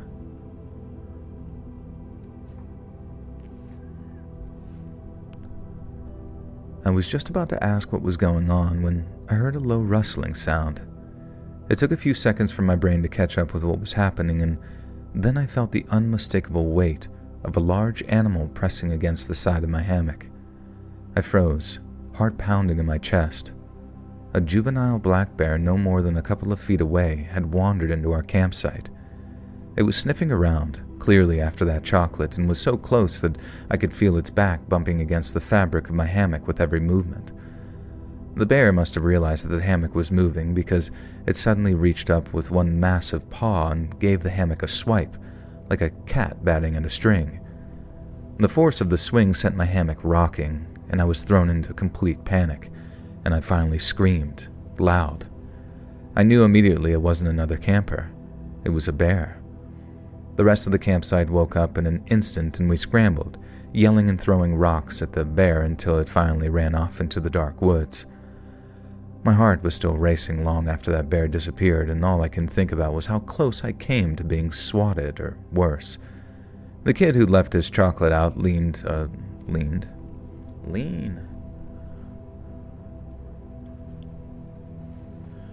If you ever want to tell some scary police stories, I have some. Yeah, definitely send it in. Let's read submissions at gmail.com. I would like to do some more police officer stories for show.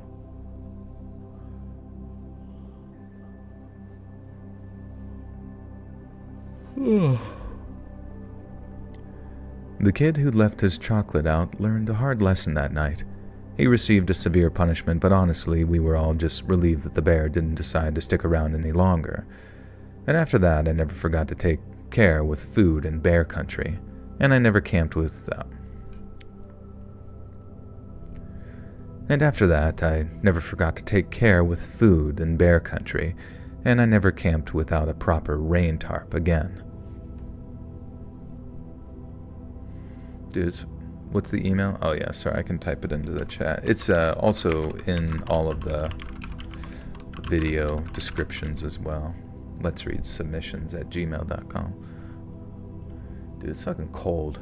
Anybody else freezing? I really do need to get a space heater for down here.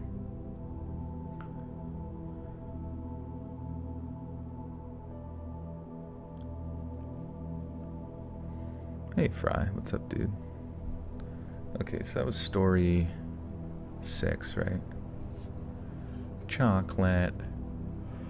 Chocolate! That's what the bear was saying. Chocolate!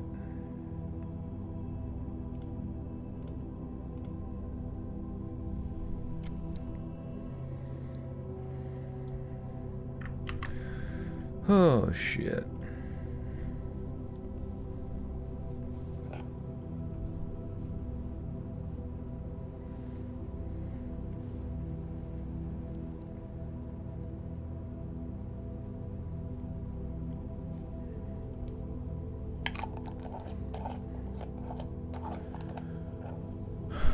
I swear the cross grave in front of my house just moved an inch. Maybe it's tripping.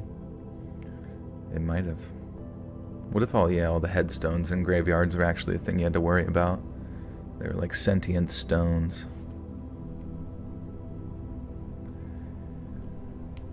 Way back in 2015, myself and 2 friends of mine.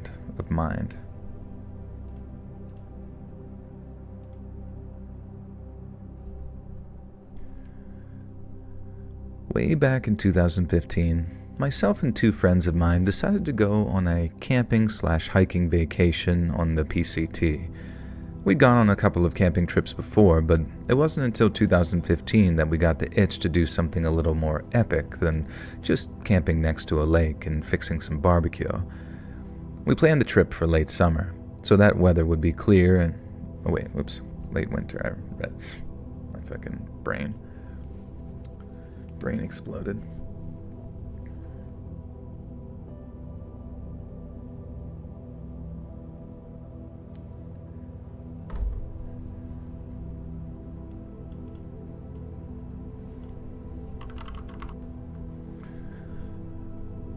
We planned the trip for late winter, so the weather would be clear and the trails would be in good condition. Then after some discussion, we agreed on a starting point of Echo Lake near South Lake Tahoe, and then finishing at Donner Pass up near Truckee, which is about 70 miles and a total of 5 days hiking and camping. Since we'd be camping in Desolation Wilderness, we had to get permits ahead of time, but that was all relatively easy to arrange, and the allotted 5 days meant that we wouldn't require resupply and could avoid civilization for the entire hike.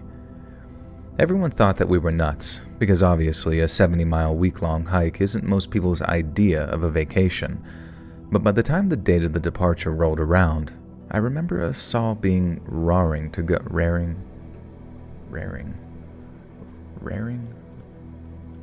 Why does it sound so odd? Raring to go.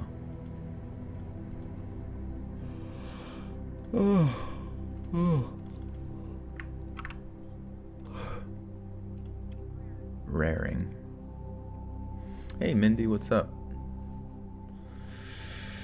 Did you hear Mr. Wellen's story about the girls that hung out in the cemetery next to a killer?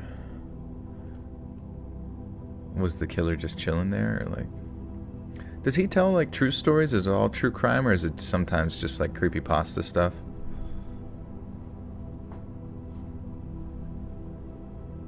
The Donner Pass doesn't have good reviews, yeah. Having the Narcan someone, never wish that situation on a single soul. Yeah, it seems tough. What about Donner Pass? I guess that's an actual place they're going to go through here.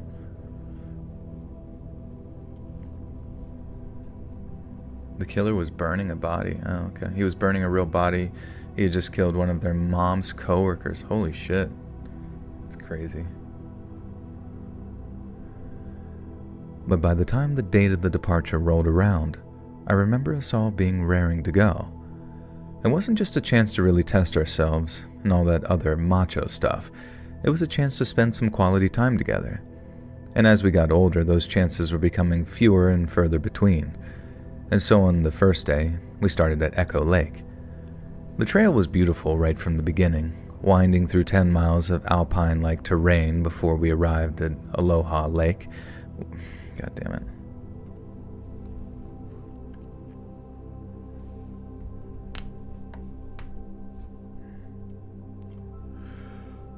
Do I write all the stories? No, they're sent in by you. You specifically sent all of them in. You live them in multiple lives. I've read and heard about people freezing to death. The cold is honestly terrifying. I recommend watching Fear of Cold by Jacob Geller. It's a good video about how scary the cold can be. I mean, it definitely gets you out of nowhere sometimes. You gotta be prepared.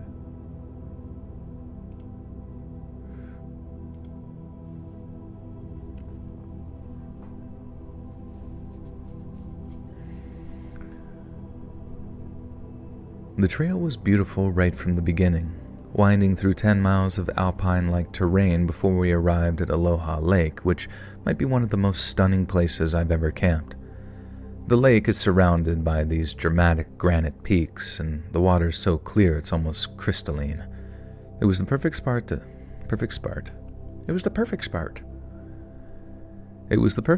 settle in for the night. And I didn't press record, fuck. It was the perfect spot to settle in for the night, and as we sat around the campfire that night, I remember thinking how the decision to go on that trip might have been one of the best of our entire lives. Day 2 was a little tougher, but again, it was 100% worth the effort. We covered 13 miles in total on the journey to...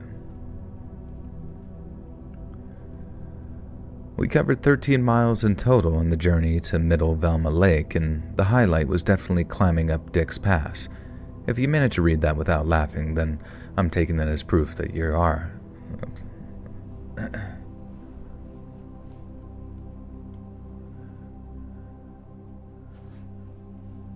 Dick's Pass.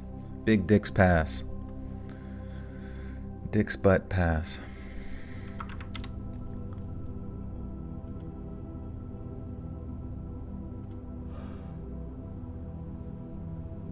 Oh, yeah. Sorry.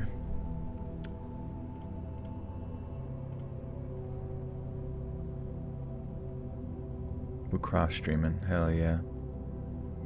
Tree Flesh is over on Twitch, but not YouTube. Get over here. Get over here. We covered 13 miles in total on the journey to Middle Velma Lake, and the highlight was definitely climbing up Dick's Pass. If you managed to read that without laughing, then I'm taking that as proof that you're AI. Just kidding. Dick's Pass was the highest point of the hike, coming in at almost 10,000 feet, so the views from the top were nothing short of unbelievable. It was very tiring, but every time we got close to exhaustion, someone would reinvigorate us by making a Dick's Pass joke, which to this day still hasn't gotten old.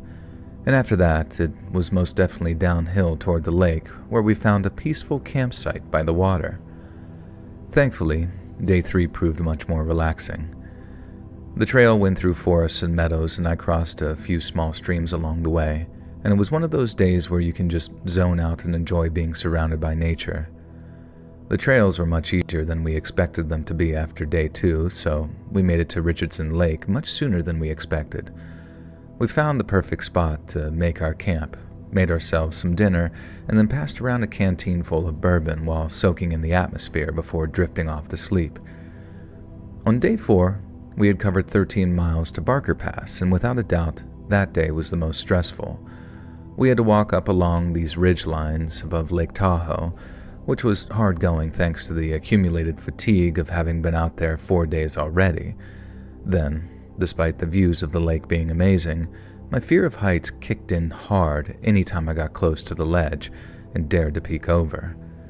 To my relief, the trail even led down toward Barker's Pass, and I felt much more comfortable being on even ground. Then once we made camp, one of my buddies announced that he had a little surprise for us.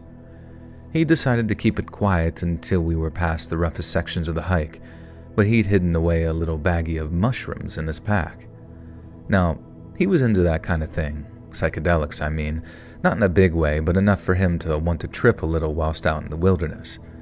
However, the only reason I didn't just chew them up and swallow them without saying anything was he'd brought enough for 3. I'd never done anything like that before. Oh, he didn't. He didn't.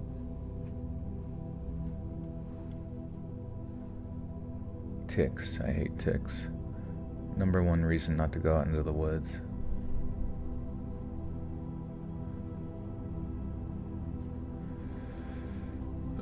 The televangelist devil is on TV. It says Joel, and the guy looked like he was saying what Joel was saying for a second. I am him, he is I. We are legion.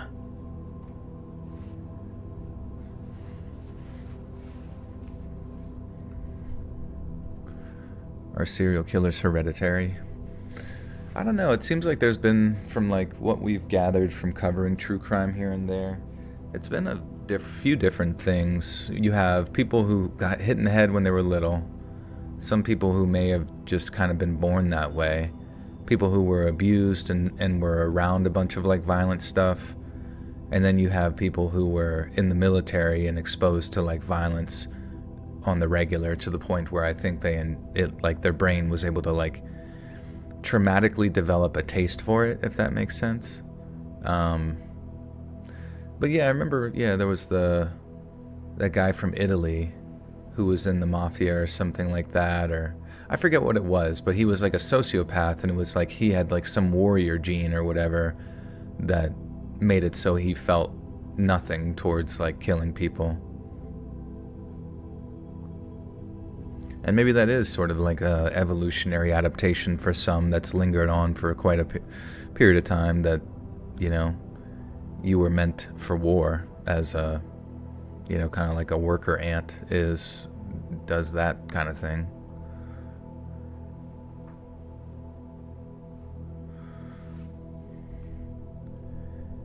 However, the only reason he didn't just chew them up and swallow them without saying anything was he'd brought enough for 3. And I'd never done anything like that before. I don't turn down a cold beer at a barbecue, but I'd tried cigarettes and pot and hated both of them, so the idea of eating magic mushrooms in the middle of nowhere didn't exactly appeal to me at first. But then, after some discussion, I decided I'd take half. I don't know what measurement my buddy used, but he just gave me a clump of something dark and stinky and then told me to rip it into pieces before swallowing them all one by one with water, like little pills. He said if I chewed them, I'd puke, and the whole thing would be a waste, so I did what he said. Swallowed the little pieces of cap or stem or whatever it was and then waited for it to kick in. My buddy had assured me that I wouldn't go through anything remotely like how hysterical people describe wild LSD trips. He said it'd be very similar to the feeling induced by pot, but much more intense and without the actual smoking part, which was the part that I really hated. He said I'd feel warm, fuzzy, giggly, and hungry, and he was exactly right. I guess it was because I was someplace so secluded, feeling totally uninhibited with two of my best friends, but it actually turned out to be a hell of a lot of fun. We came up and down the shore of the lake, howling at the moon, laughing our asses off, and by the time things started to wear off, I thought I'd gotten away with only one minor hallucination. There'd come a point where, while walking back towards camp, I kinda lagged behind my two buddies because I was looking up at the night sky. With zero light...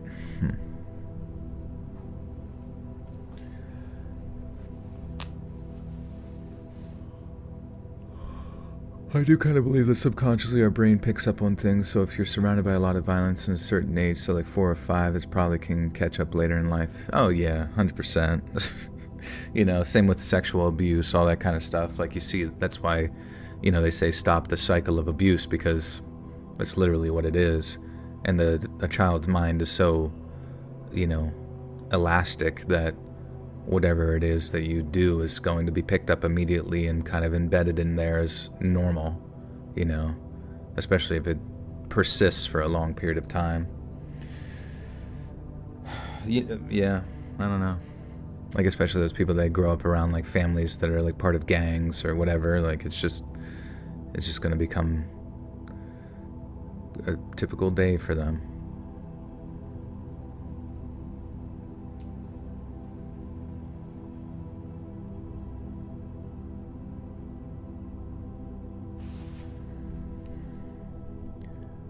With zero light pollution, looking up at the night sky as trippy as it is... With zero light pollution, looking up at the night sky is trippy as it is, but on my little half dose of mushrooms, it was like seeing it for the first time. I remember feeling like almost a little freaked out, because my brain was sort of like, what you are seeing is a 3-dimensional image, and I felt like I could see all the way out into the far frontiers of the universe.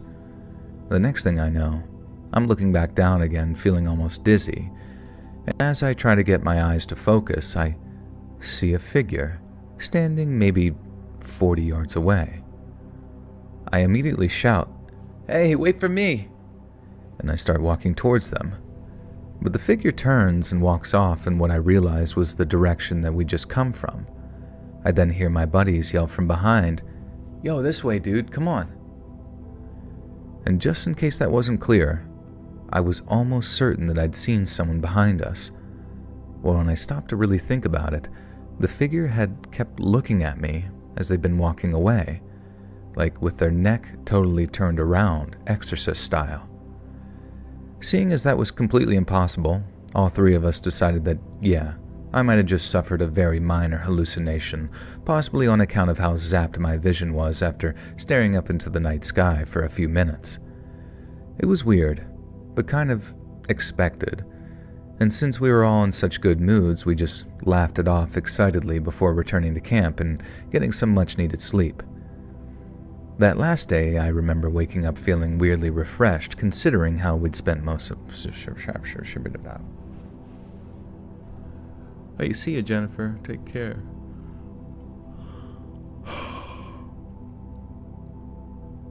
Oh, man. If you guys could do a YouTube channel, what kind of YouTube channel would you be? Do you think there's like anybody in the YouTube space that's like very prominent right now? Or are there just like so many YouTubers anymore that like there's not one single individual that even really garners everybody's attention like they used to? A slime channel, hell yeah. That's actually what this channel is too. You guys don't see it, but I'm usually making slime. Sports, I did that when I was younger. Some we tried soccer. All about lint. Oh, that'd be interesting. Collecting lint. Using it for kindling.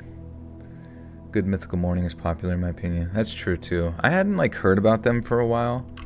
I was like, man, what happened to them? And then they're still obviously doing well, but it was one of those things where I hadn't heard about them for like years and years. And then as soon as I mentioned that, I felt like I was... Now I see like their memes pop up and people talk about them.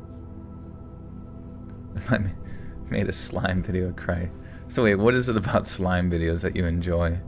Just like make you gooping around in it and smushing your fingers through it, all sloopy doopy style.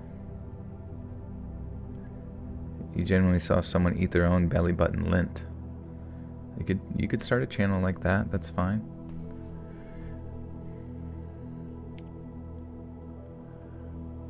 Brazilian wax ASMR, yeah. Fry's just showing how to wax his butthole every month once it grows back.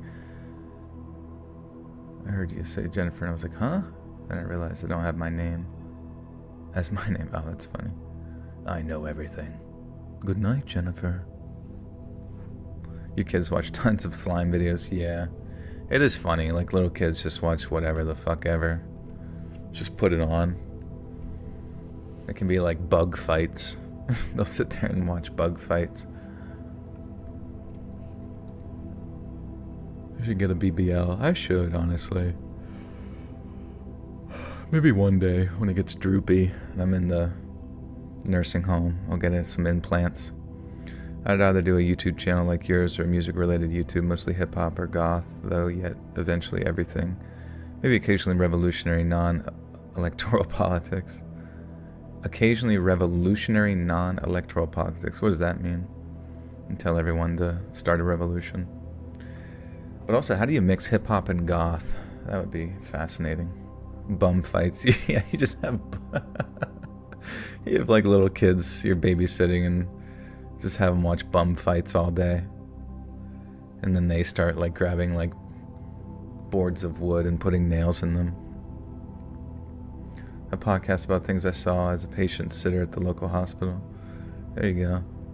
Oh yeah, what's the deal with that one podcast you guys mentioned, the telepathy one? So like people with like severe autism have psychic powers.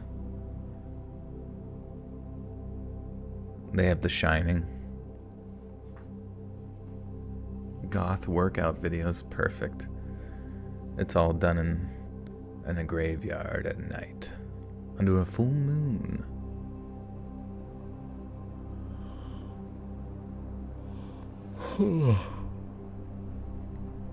The last day, I remember waking up feeling weirdly refreshed considering how we'd spent some of our night.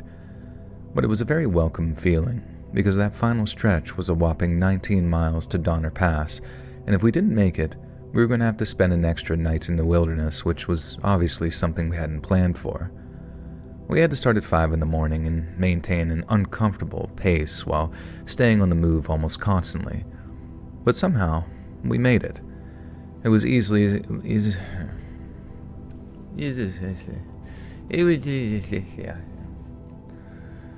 I've mixed those two and loved it a bit. Never finished the song.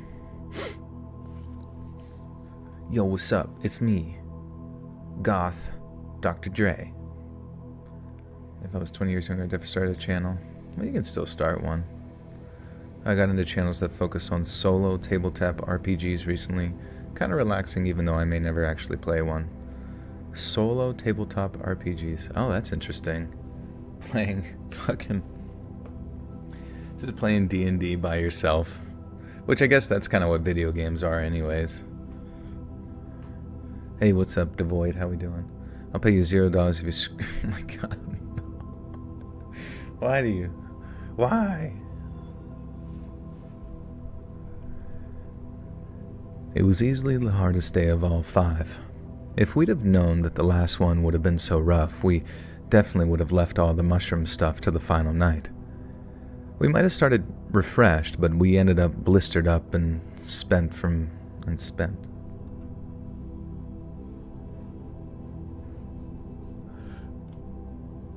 might have been, but we ended up all blistered up and spent from covering 19 miles. Okay. That's kind of what Corpse Husband did, gothy rap. I guess that's true, yeah. He was singing about like e-girls and Twitch and shit like that. A friend of mine on Instagram's channel where he tells random stories throughout his 45 years in this, incarcerated, with the theme of Masterpiece Theater in the background. Interesting. What's he talk about? We might have started refreshed, but we ended up all blistered up and spent from covering 19 miles in a single day. Yet all that being said, reaching Donner Pass felt absolutely incredible. Granted, we'd fallen behind so bad that we had to walk 19 goddamn miles on that last day, but we set out on what we aimed to do, and in that time, we laid out to do it. Wait, what? But we set out on what... Okay.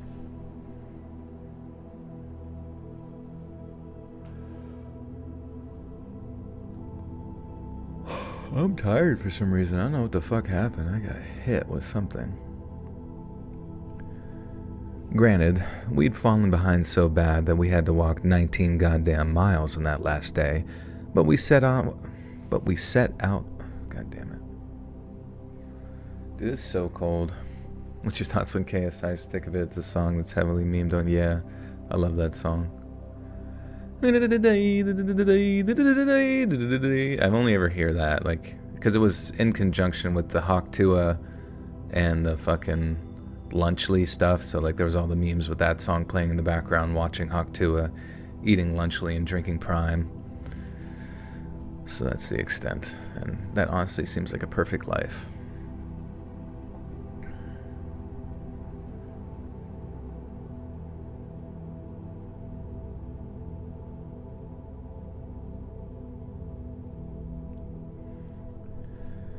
Granted, we'd fallen behind so bad that we had to walk 19 goddamn miles on that last day, but we set out what we aimed to do.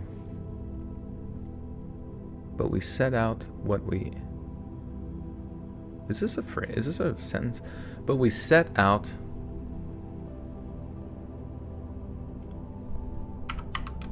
Do they mean like we accomplished what we aimed to do? Or I don't fucking know.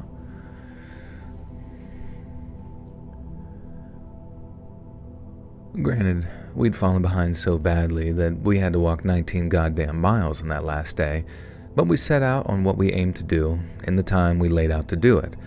And as much as that wasn't exactly a Herculean feat, all 3 of us were very, very proud of ourselves. We find a... Damn, dude. Halfway through this fucking story and only like one slightly creepy foreshadowing thing has occurred. Blah.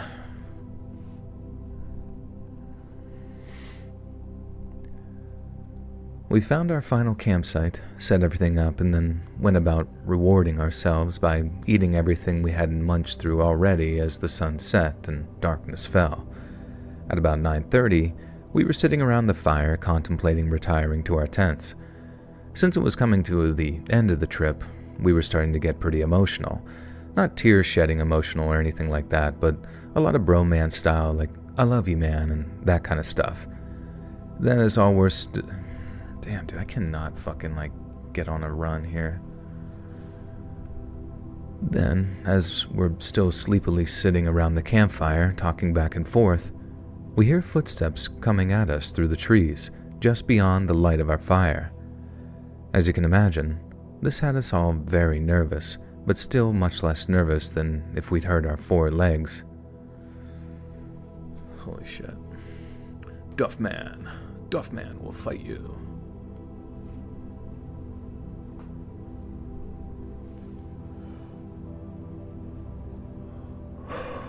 The nonverbal thing when someone is blind, their sense of smell is hearing could grow stronger. Perhaps that's what's happening with telepathy. Yeah, maybe. You know, that wouldn't be surprising, I guess. Adapting to life in a way that otherwise was inaccessible. As you can imagine, this had us all very nervous, but still much less nervous than if we'd heard 4 legs instead of 2. We knew it was a person, so when the man walked into our firelight, we weren't taken entirely by surprise, but we were still left wondering what he wanted, until he stopped and began to speak. Now right away we could tell just from the way the guy spoke that he was different. He talked like he had teeth missing, or like he had something wrong with his mouth as he got closer and we... Dude, it is so... I'm like unable to function with how cold it is.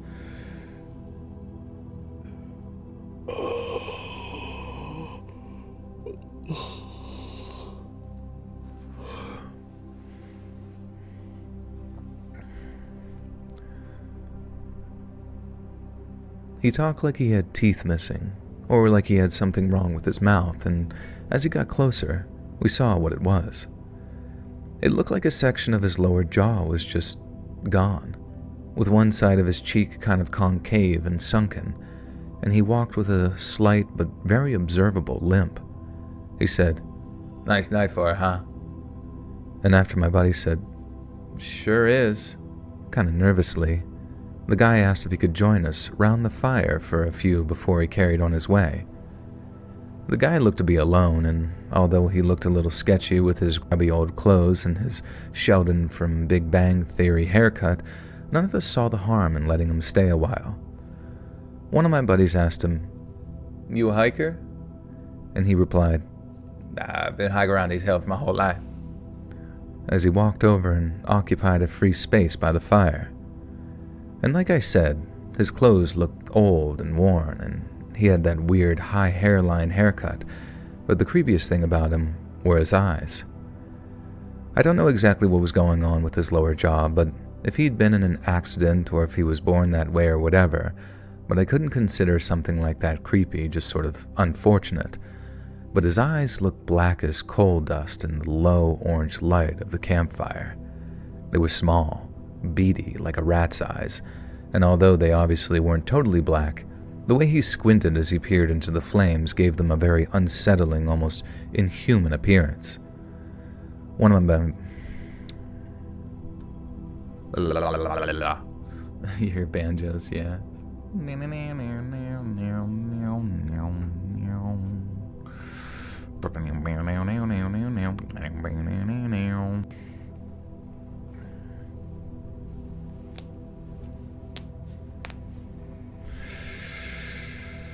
Guy from Waterboy, oh yeah. Never down, another day. Never down, another day. You like to have sex with men naked, that's fine, man. One of my buddies followed up his hiker question by asking if the guy lived around here, and he replied by saying that he and his family had lived out there a long, long time, drawing out the longs to make it sound as if they'd been there since the dawn of time. He said this while staring into the fire, giving me and one of my boys enough time to swap a look that said, "Uh-oh, this guy's gonna get weird, isn't he?" There was a brief pause, and then he looked up from the fire and asked us what we were doing out there. We just told him, not going into specifics of course, but enough to know that we were camping out there. He then asked if we were armed. To cut down on all the paperwork and whatnot, only one of us had applied for a...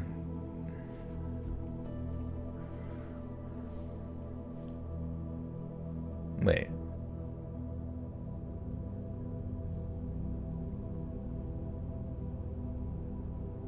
Would you need... If you're out in the trail, if you're out in the fucking... Would you need a firearms permit out there? I mean, how the fuck are they gonna know? That's so stupid.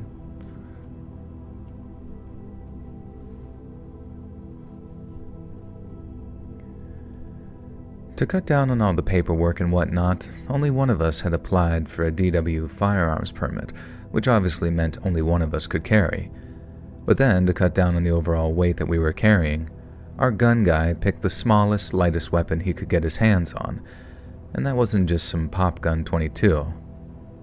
So while we were technically armed, we didn't exactly go advertising that only one of us was packing, and only something small at that. The guy knew straight away, though. As soon as my buddy said, "Yeah, we're armed," he started looking around as if to be like, "Oh yeah? Where are your rifles?"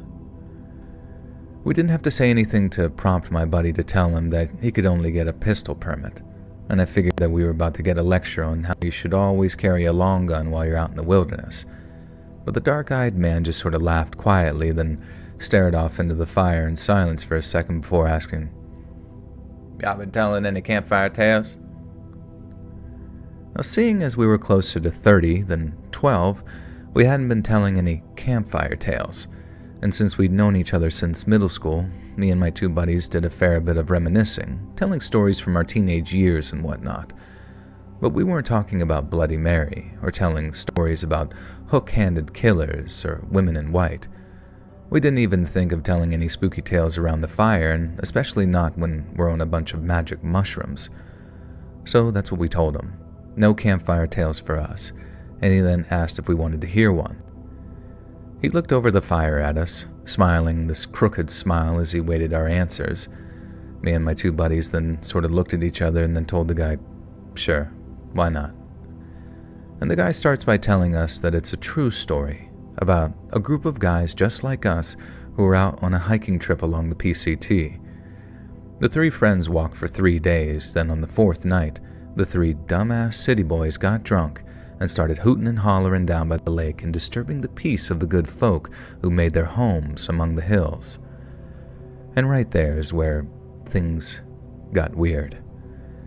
As the dark-eyed man's descriptions of his characters grew progressively more contemptuous, I started to suspect that maybe he was talking about us.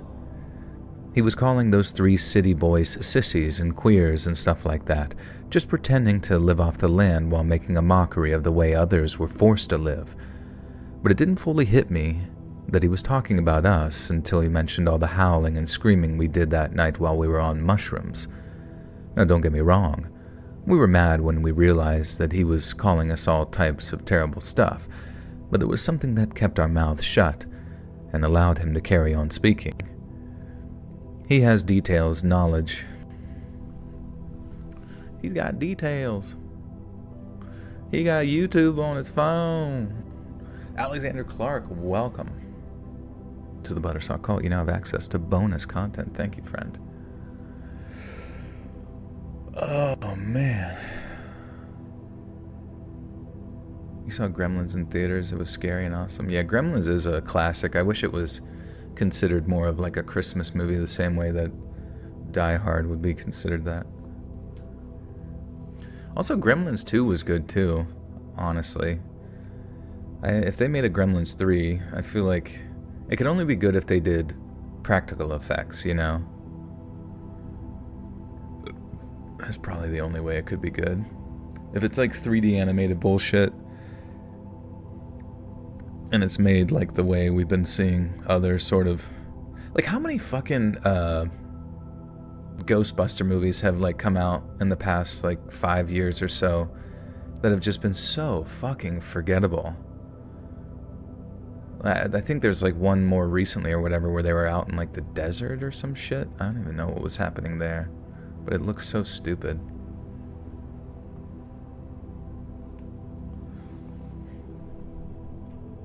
It's too late to make Gremlins 3. I don't even want them to try now. They'd screw it up. That's true too. But yeah, definitely no CGI if they do.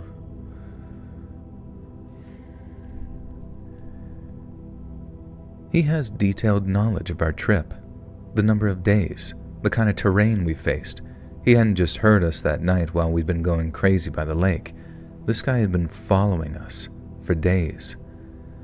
But we'd also just hammered out 19 miles worth of hiking in a single day, which raised the question, how the hell had our limping friend been keeping up with us?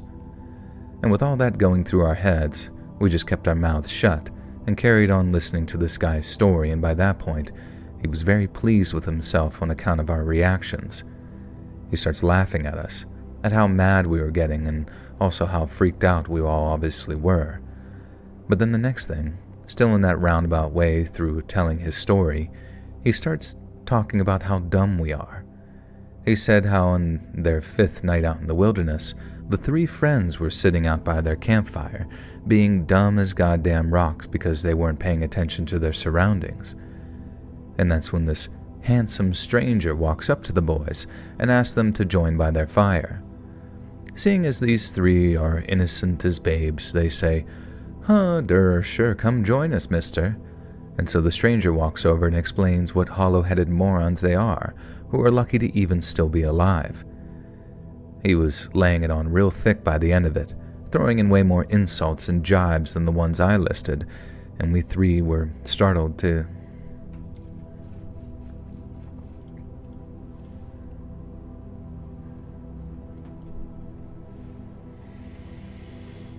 Oh, man.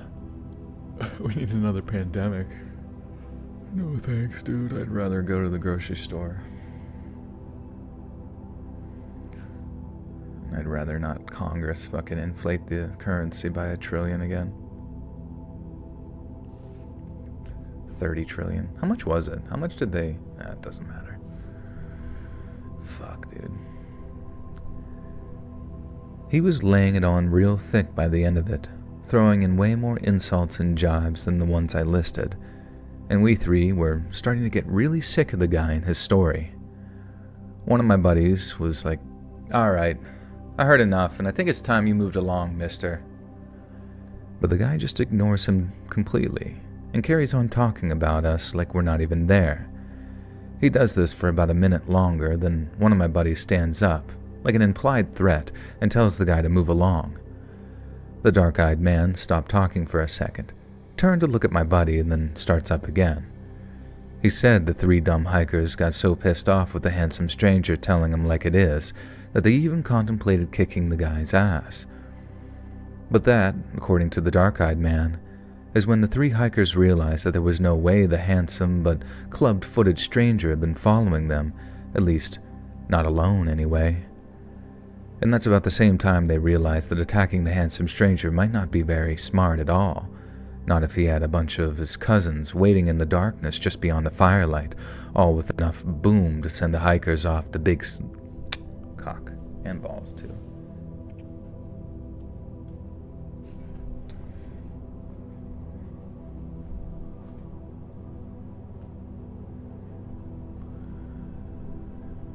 And that's about the same time they realized that attacking the handsome stranger might not be a very smart move. And that's about the same time they realized that attacking the handsome stranger might not be a very smart move, not if he had a bunch of his cousins waiting in the darkness just beyond the firelight, all with enough boom to send the hikers off to the big sleep without him even knowing what hit him. That's why, when the handsome stranger was done speaking, the 3 little hiker boys just got on their asses, sat on their asses. Fucking shit.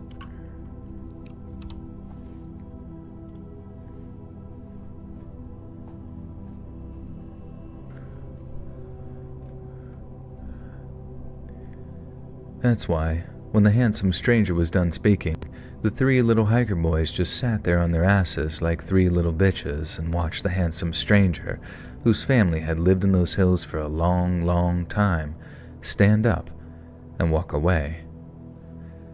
Then to finish his story, the guy says, "See you around, boys." Then just gets up and, just like the story, walks off without ever looking back at us. But then, as he's walking away, we don't just hear his footsteps. We hear what could have been a dozen more, all walking within after.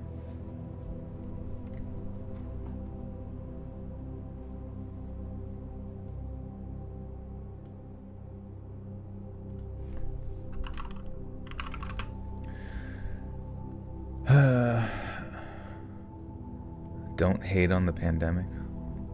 What do you mean? I don't think it was a preferable situation. Hey Anna, what's up?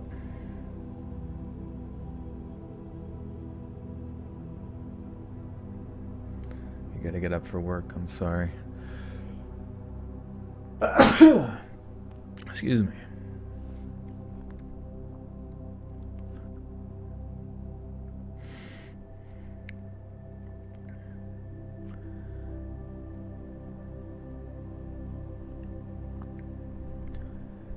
But then, as he's walking away, we don't just hear his footsteps. We hear what could have been a dozen more, all walking within earshot after he disappeared beyond the firelight. We didn't sleep there that night. With the gun at the ready, we walked out of there with our flashlights in hand and walked a few more miles before we felt safe enough to pitch our tents again. But even so, we still couldn't shake the feeling that we were being watched. Excuse me, yeah. Oh, shit. Okay. So we got 2 more stories to go, but I need to get some tea in me and fucking warm my bones a tad. Warm my boner. So I will be RB.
Okay. Rock and roll McDonald's, baby. I'm back. Oh my god, it's so fucking cold. I do got some tea, so we're good. I will survive the night.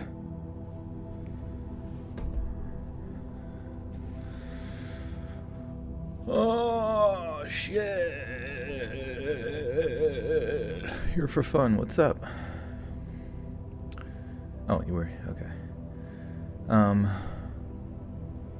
Yeah, what do you guys do? Anything exciting? I don't belong on America. You're sitting on America's head. Why are you so cold? Are you camping outside? Yeah, we're doing a winter camping situation. Well, it just sucks because the area that I'm like at recording, I can't run the heat because it makes too much freaking noise for recording, so it just like basically turns into outside. It's so bad. Maybe I should just put on another coat. I wish I would make something. I know that they have like those shiesties and like the different balaclava or whatever it is for the face. I don't know, like something way better to cover your face when you go outside that's sort of like socially acceptable and like normal.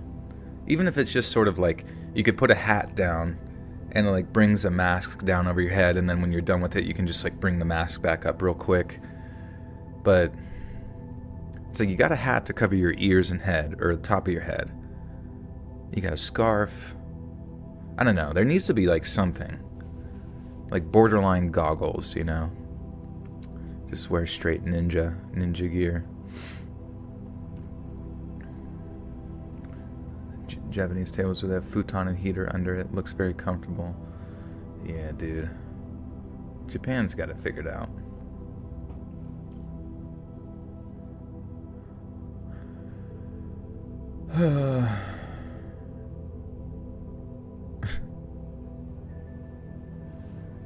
Yeah, it's an invention. We invented it right now.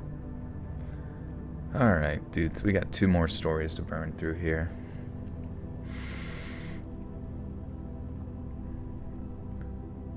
The snow started falling harder just as the sun disappeared behind the trees.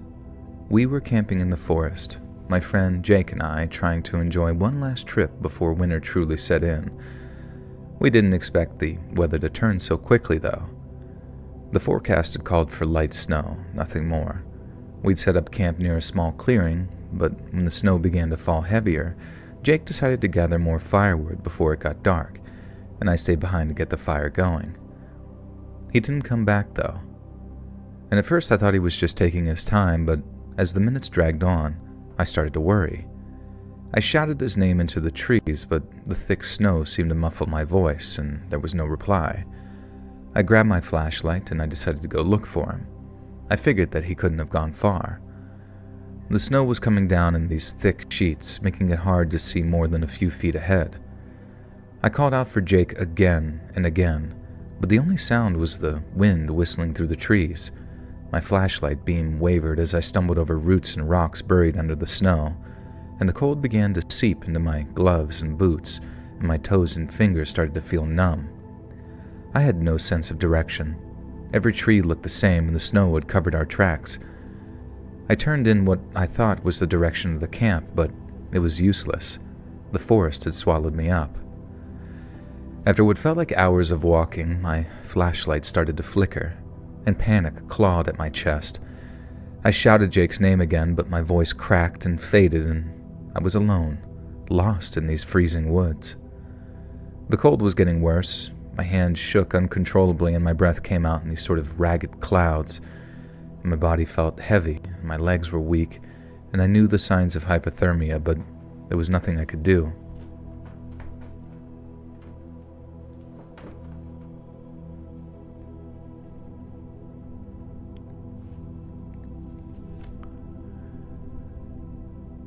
My body felt heavy, and my legs were weak, and I knew the signs of hypothermia, but there was nothing I could do. I had no shelter, no warmth, and no idea where I was. I kept moving through my steps. Man.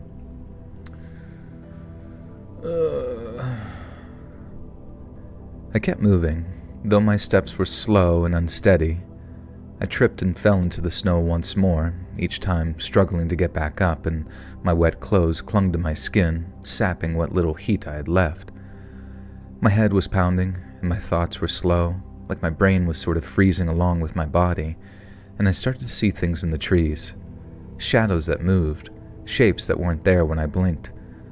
I knew it wasn't real, but I couldn't shake the feeling that something was watching me. The wind sounded like whispers, but I couldn't make out the words, and at some point I just collapsed.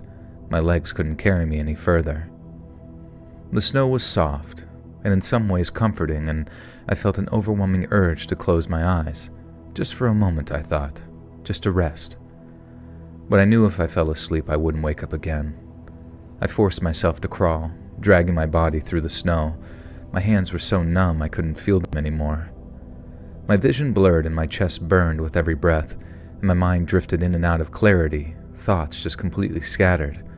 And I began to recall random memories, faces of family and friends, moments that seemed so far away now. I don't know how long I crawled. Time pretty much lost all meaning in that moment. The story is pretty much about me going upstairs to get tea. That's what I went through for you guys.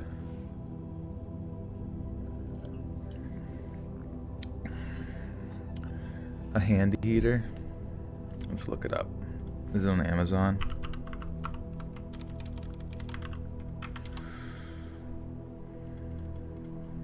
Handy heater.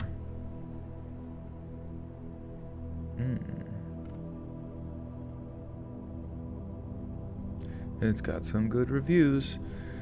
Copper core, pure warmth, ceramic space heater, adjustable thermostat.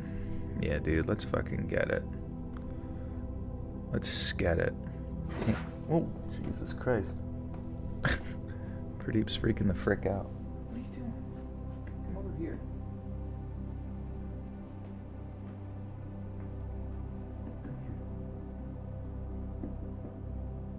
Jump here. Jump. So silly. He's such a silly boy. He's such a silly piece of little poop shit. It's so funny, like,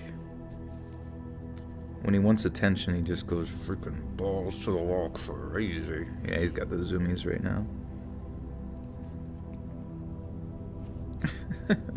It is funny how, like, it seems like cats really don't know how to differentiate, like, negative attention versus positive attention. Like, especially while I'm streaming and stuff, he, like, knows that I'm streaming and will, you know, jump on shit and scratch shit. Because he's a prankster. He's born to do pranks. They bred him in Egypt to do pranks and do scam phone calls.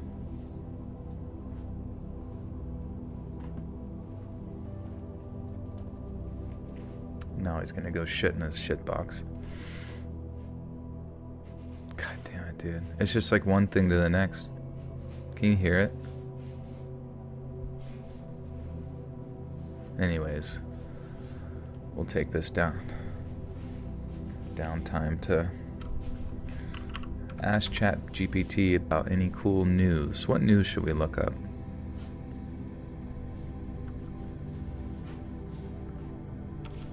Any new gaming news? Question mark. Aggressive shitting. Yeah, he's fucking throwing that shit around. Player safety initiatives. The video game industry is set to prioritize player safety in 2025, addressing issues like harassment and hate speech in online gaming. Call of Duty's done for, guys. Regulatory measures, such as the European Union Digital Services Act, requires transparency reports on online harms. Industry efforts include the Digital Thriving Playbook, offering guidelines for safer gaming communities, and Epic Games' collaboration with the International Age Rating Coalition to better assess user-generated content. What are they even talking about? I feel like it's just more way to, like, collect our data and get rid of anonymity. Nintendo's upcoming console. Nintendo is preparing to release its next console, tentatively called Nintendo Switch 2 in 2025. Okay, that's all you need to hear. GTA 6. Man, they keep showing the same gaming news. There's never any new news. Alright, coming out January 10th. Freedom Wars Remastered. Donkey Kong Country returns HD. Oh my god. Video game Donkey's gonna lose his shit. Tales of Grace's F Remastered. Star Wars Episode 1 Jedi Power Battles. Citizen Sleeper 2 Star Wars Vector. Damn, dude. See ya, Carl. There's just no games. Donkey Kong, woohoo! Half-Life 3. Yeah, let's look up Half-Life 3 news. Half-Life 3 news.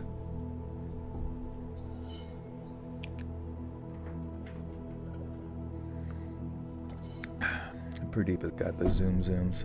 What are you doing? What?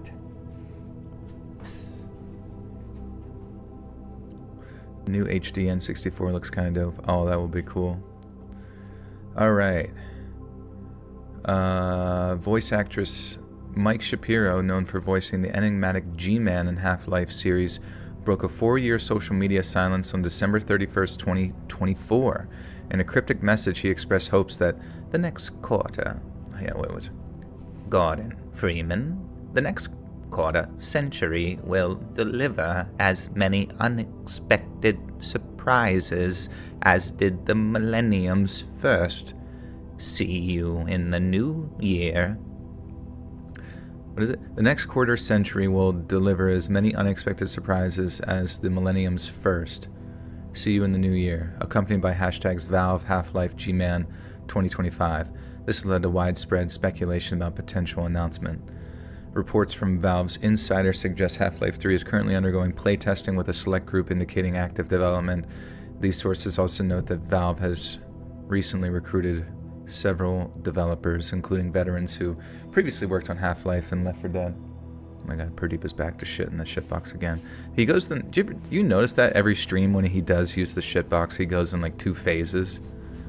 He'll do it the one and then run out and run around, and then he'll do like a second phase. An official reveal in 2025 is considered quite possible. Project White Sands. Earlier in 2024, voice actor Natasha Chandel listed involvement in a Valve project codenamed Project White Sands on her website. Given that White Sands is a national park in New Mexico, near the fictional Black Mesa facility for the Half-Life series, fans speculated a connection to Half-Life 3. The listing was quickly removed, further fueling rumors. Oh my gosh! We had a French bulldog and an English bulldog. Nice. He shits in badges, yeah. But yeah, Half-Life was so good though.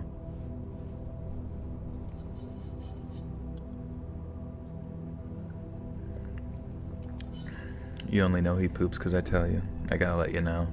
It's more important than Half-Life news. When will Pradeep shit again?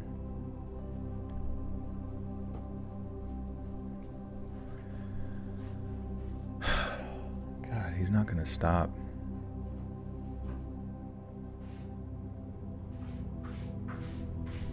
It's crazy.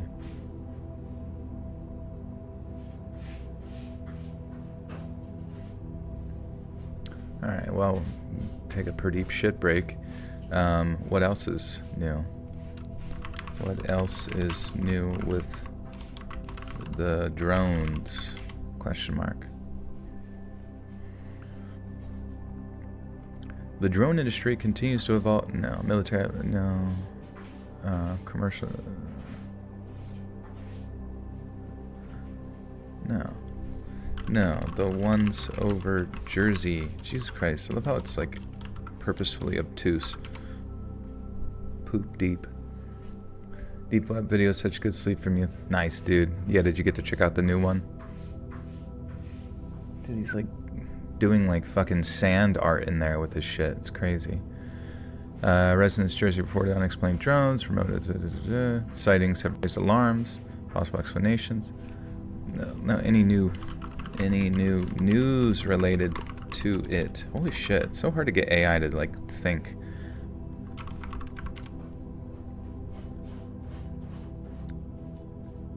They won't talk about the drones because they're from China. But like, what would be the purpose? What is China doing? Dude, he's going crazy in there. I don't even know what the hell's going on. It seems kind of weird. Like how nuts he's going with his...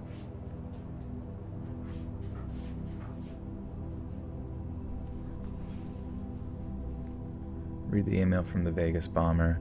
No, we talked about it earlier with the Sean Ryan show. I don't know if that's legit or not, to be honest with you. There's something that seems a bit weird. And like, what does the Vegas bomber guy even like know? You know? What's his credentials for knowledge of like what that shit is? Like what is, and why did he send it to that guy? And why did that guy go on the Sean Ryan show? You know what I mean? It's kind of random.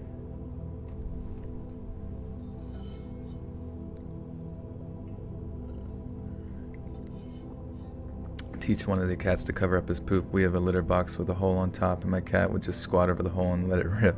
It's funny. MK Ultra. Maybe.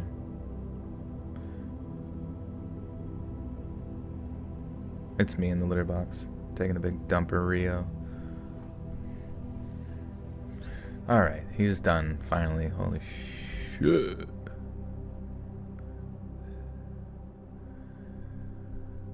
The snowstorm felt eternal, an unending sea of white and gray, and my body screamed for rest and my mind just begged for warmth, and I began to feel a mix of hope and despair.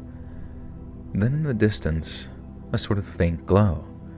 At first I thought it was another hallucination, a cruel trick of my freezing mind, but as I squinted, the light stayed steady.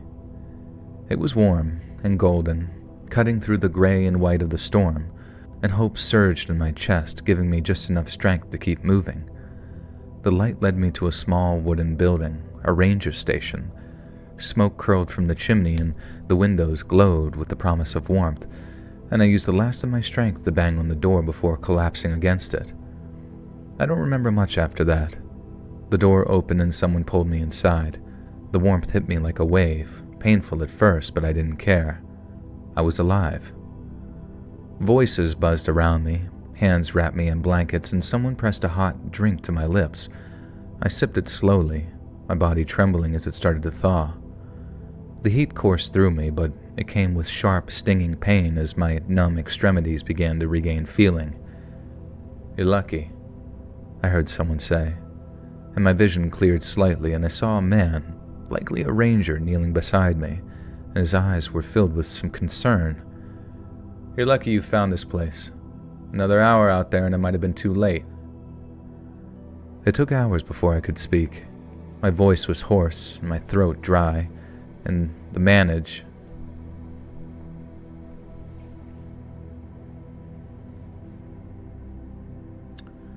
What's up, MB?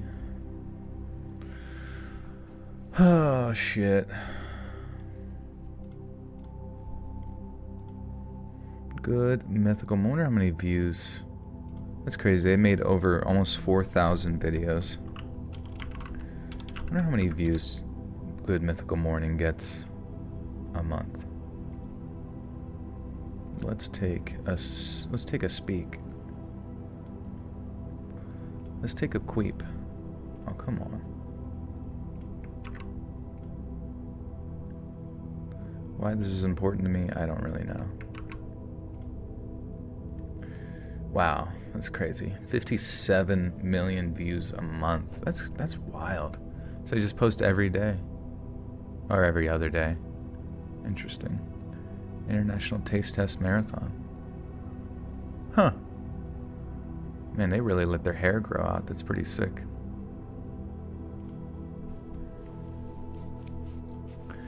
Would you try to date a girl from work? Yeah, go for it, dude. Everybody does it. That's how your mom met your dad. Your dad met his mistress. Your mistress met her, later on boyfriend.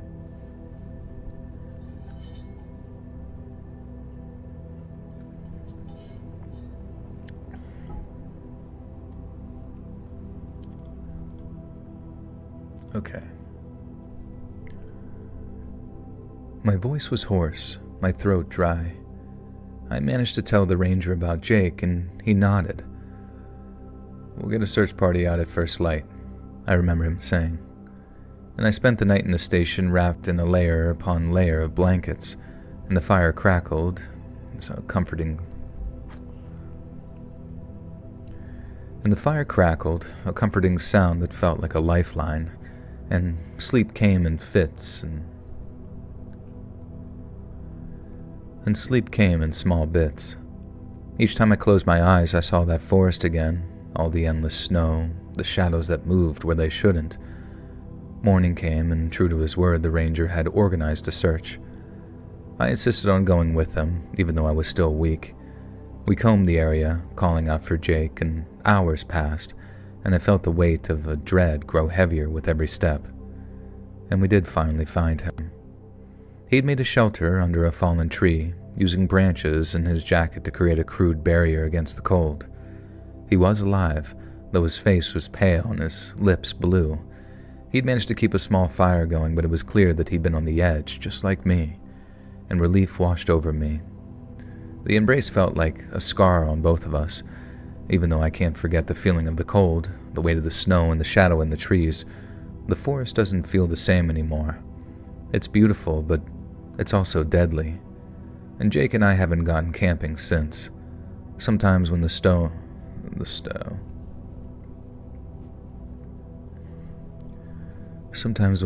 starts to fall, I feel a shiver that has nothing to do with the cold. It's a memory, the echo of a night when nature showed me just how small and fragile I truly am. Oh, shit. Alright, last story. Holy flicking quap, we almost made it. And it's a true crimer. It's a true crimer.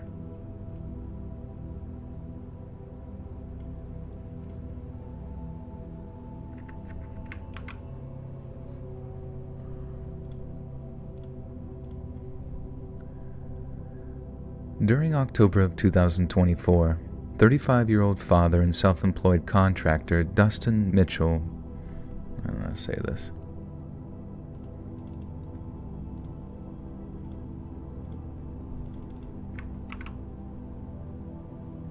Do you guys know how to say this word?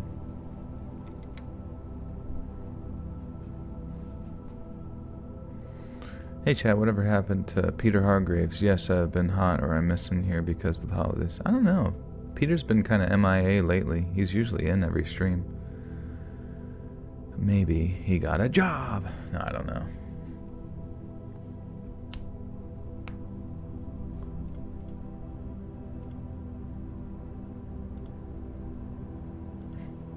Claire killed Peter. Petey. How to say.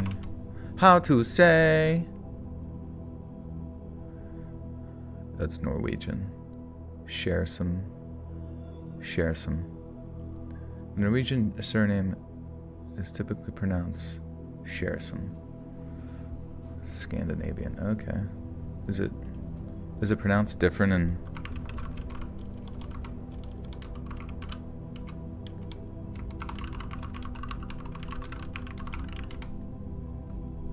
Tanzania?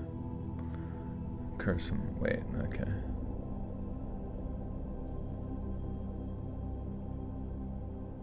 Okay.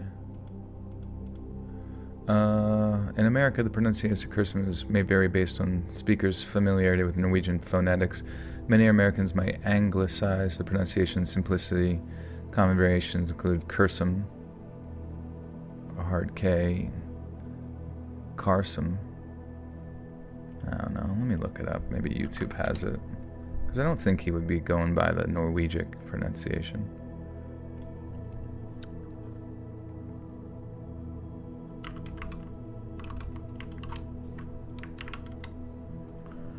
Montana murder shocker. Suspect arrested. Dustin Curson. Alright, let's check this out. Yersum. Okay. That makes it easier. Thank you, brother. During October of 2024, 35-year-old father and self-employed contractor Dustin Mitchell Yersum ventured into the remote Moose Creek area near Big Sky, Montana, intent on a few days of solo camping. Dustin had long been a passionate advocate of outdoor pursuits and had managed to convince a friend to join him during the final few days of his trip. However, on October 12th, when he failed to meet a friend as planned, concern quickly grew. Dustin's friend, when looking for his campsite, then following a few hours of searching, he made a horrifying and heartbreaking discovery. Dustin was still lying in his tent, bloodied, torn up, and lifeless. The initial assumption was that he had fallen prey to a bear attack, a plausible scenario in Montana's wilderness. However, as investigators from the Gallatin County Sheriff's Office delved deeper, inconsistencies emerged. Let's see how you say Gallatin. Gelatinin.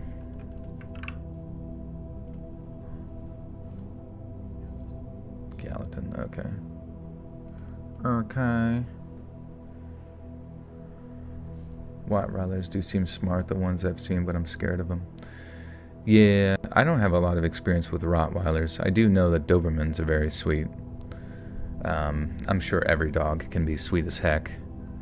I just don't know the temperament or the statistics for those dogs.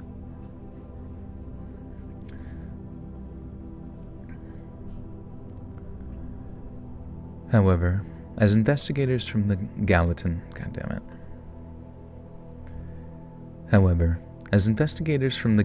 County Sheriff's Office delved deeper, inconsistencies emerged.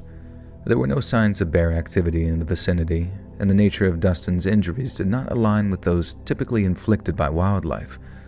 An autopsy revealed that he had suffered multiple chop wounds, including severe trauma to the skull, conclusively ruling his death a homicide. With the revelation of foul play, the investigation took on a new urgency. Detectives faced the daunting task of piecing together the events leading to Dustin's death. The remote location of the campsite, coupled with limited cell service, posed significant challenges. Authorities appealed to the public for assistance, particularly seeking information from anyone who had been in the area or possessed trail camera footage that might offer clues. On October 30th of 2024, a significant breakthrough occurred. Gallatin County Sheriff's Office announced that they had identified a suspect in Dustin's murder. The individual, already in custody on unrelated charges, was cooperating with detectives. Sheriff Dan Springer expressed confidence in the progress of the investigation, stating that the suspect had led investigators to crucial evidence. While the suspect's identity was not immediately disclosed, authorities assured the public that there was no ongoing threat, encouraging the community to continue their outdoor activities without fear. Further details emerged revealing the suspect as 41-year-old Darren Christopher Abbey. Abbey confessed to the heinous crime, admitting that he had encountered Dustin at the campsite, where Dustin had extended a friendly welcome, even offering him a beer. In a shocking betrayal of his... that's the scariest thing about camping. You go out and you just assume like every camper around you is just going to be chill. And it's like you're just at the most vulnerable at that point.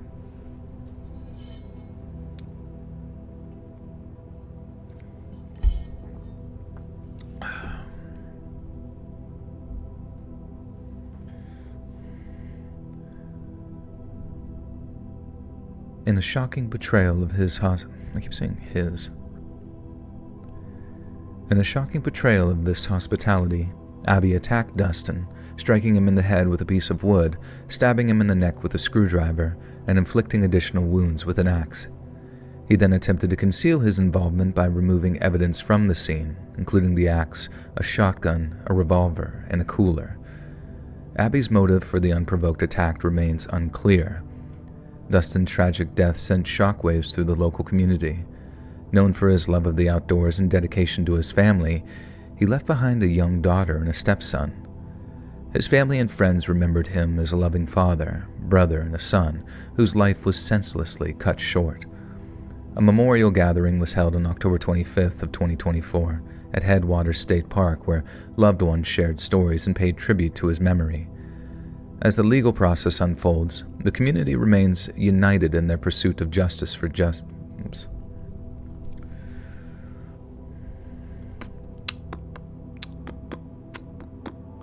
It's crazy. can't even go camping on your own anymore.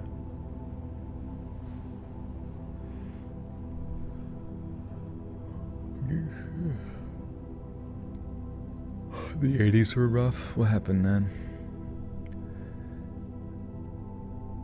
As the legal process unfolds, the community remains united in their pursuit of justice for Dustin.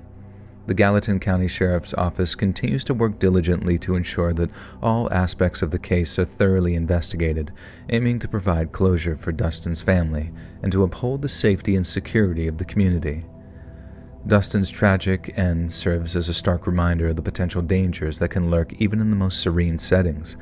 While the wilderness offers solace and adventure, it also demands vigilance and caution.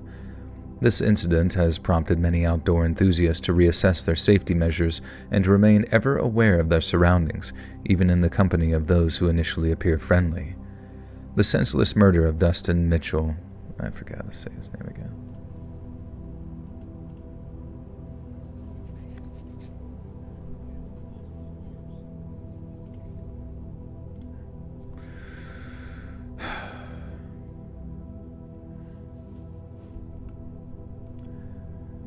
The senseless murder of Dustin Mitchell Yersam has left an indelible mark on the Big Sky community. As authorities continue to piece together the events that led to his untimely death, the community stands in solidarity with his family, honoring his memory and advocating for justice. Dustin's love for the outdoors and his generous spirit will be remembered by all who knew him, even as they grapple with the profound loss and the unsettling reality that such evil can manifest in unexpected places. All right. Damn. It's kind of interesting covering like a recent, case like that, just because it's a lot of unknowns.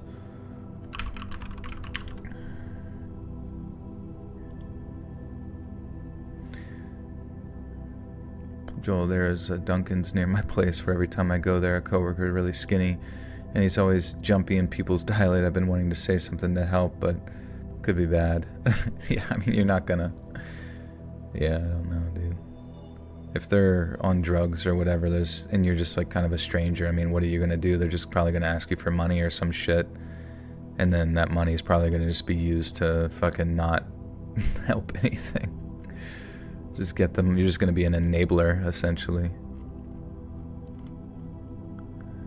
I don't know. Shit's sad. Sad world we live in, but sometimes people destroy themselves.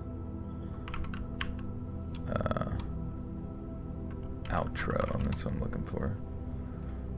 Alright, but you guys can think of something funny to say at the end of this video, and I will record that. Spicy quesadillas, damn. That does sound good.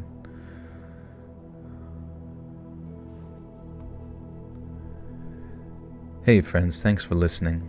Click that notification bell to be alerted of all future narrations.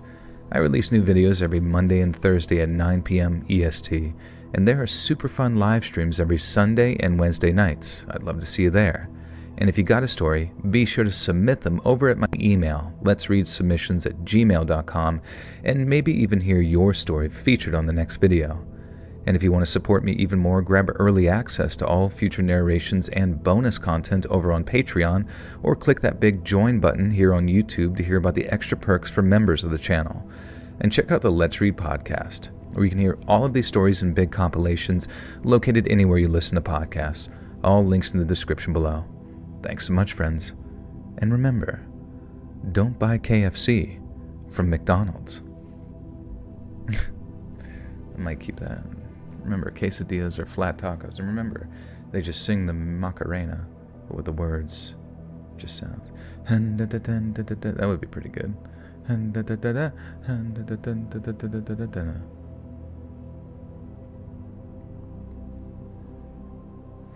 Well, dudes, thanks for chilling with me. Appreciate you hanging out and all that good stuff. Maybe I'll try to pass out here real quick and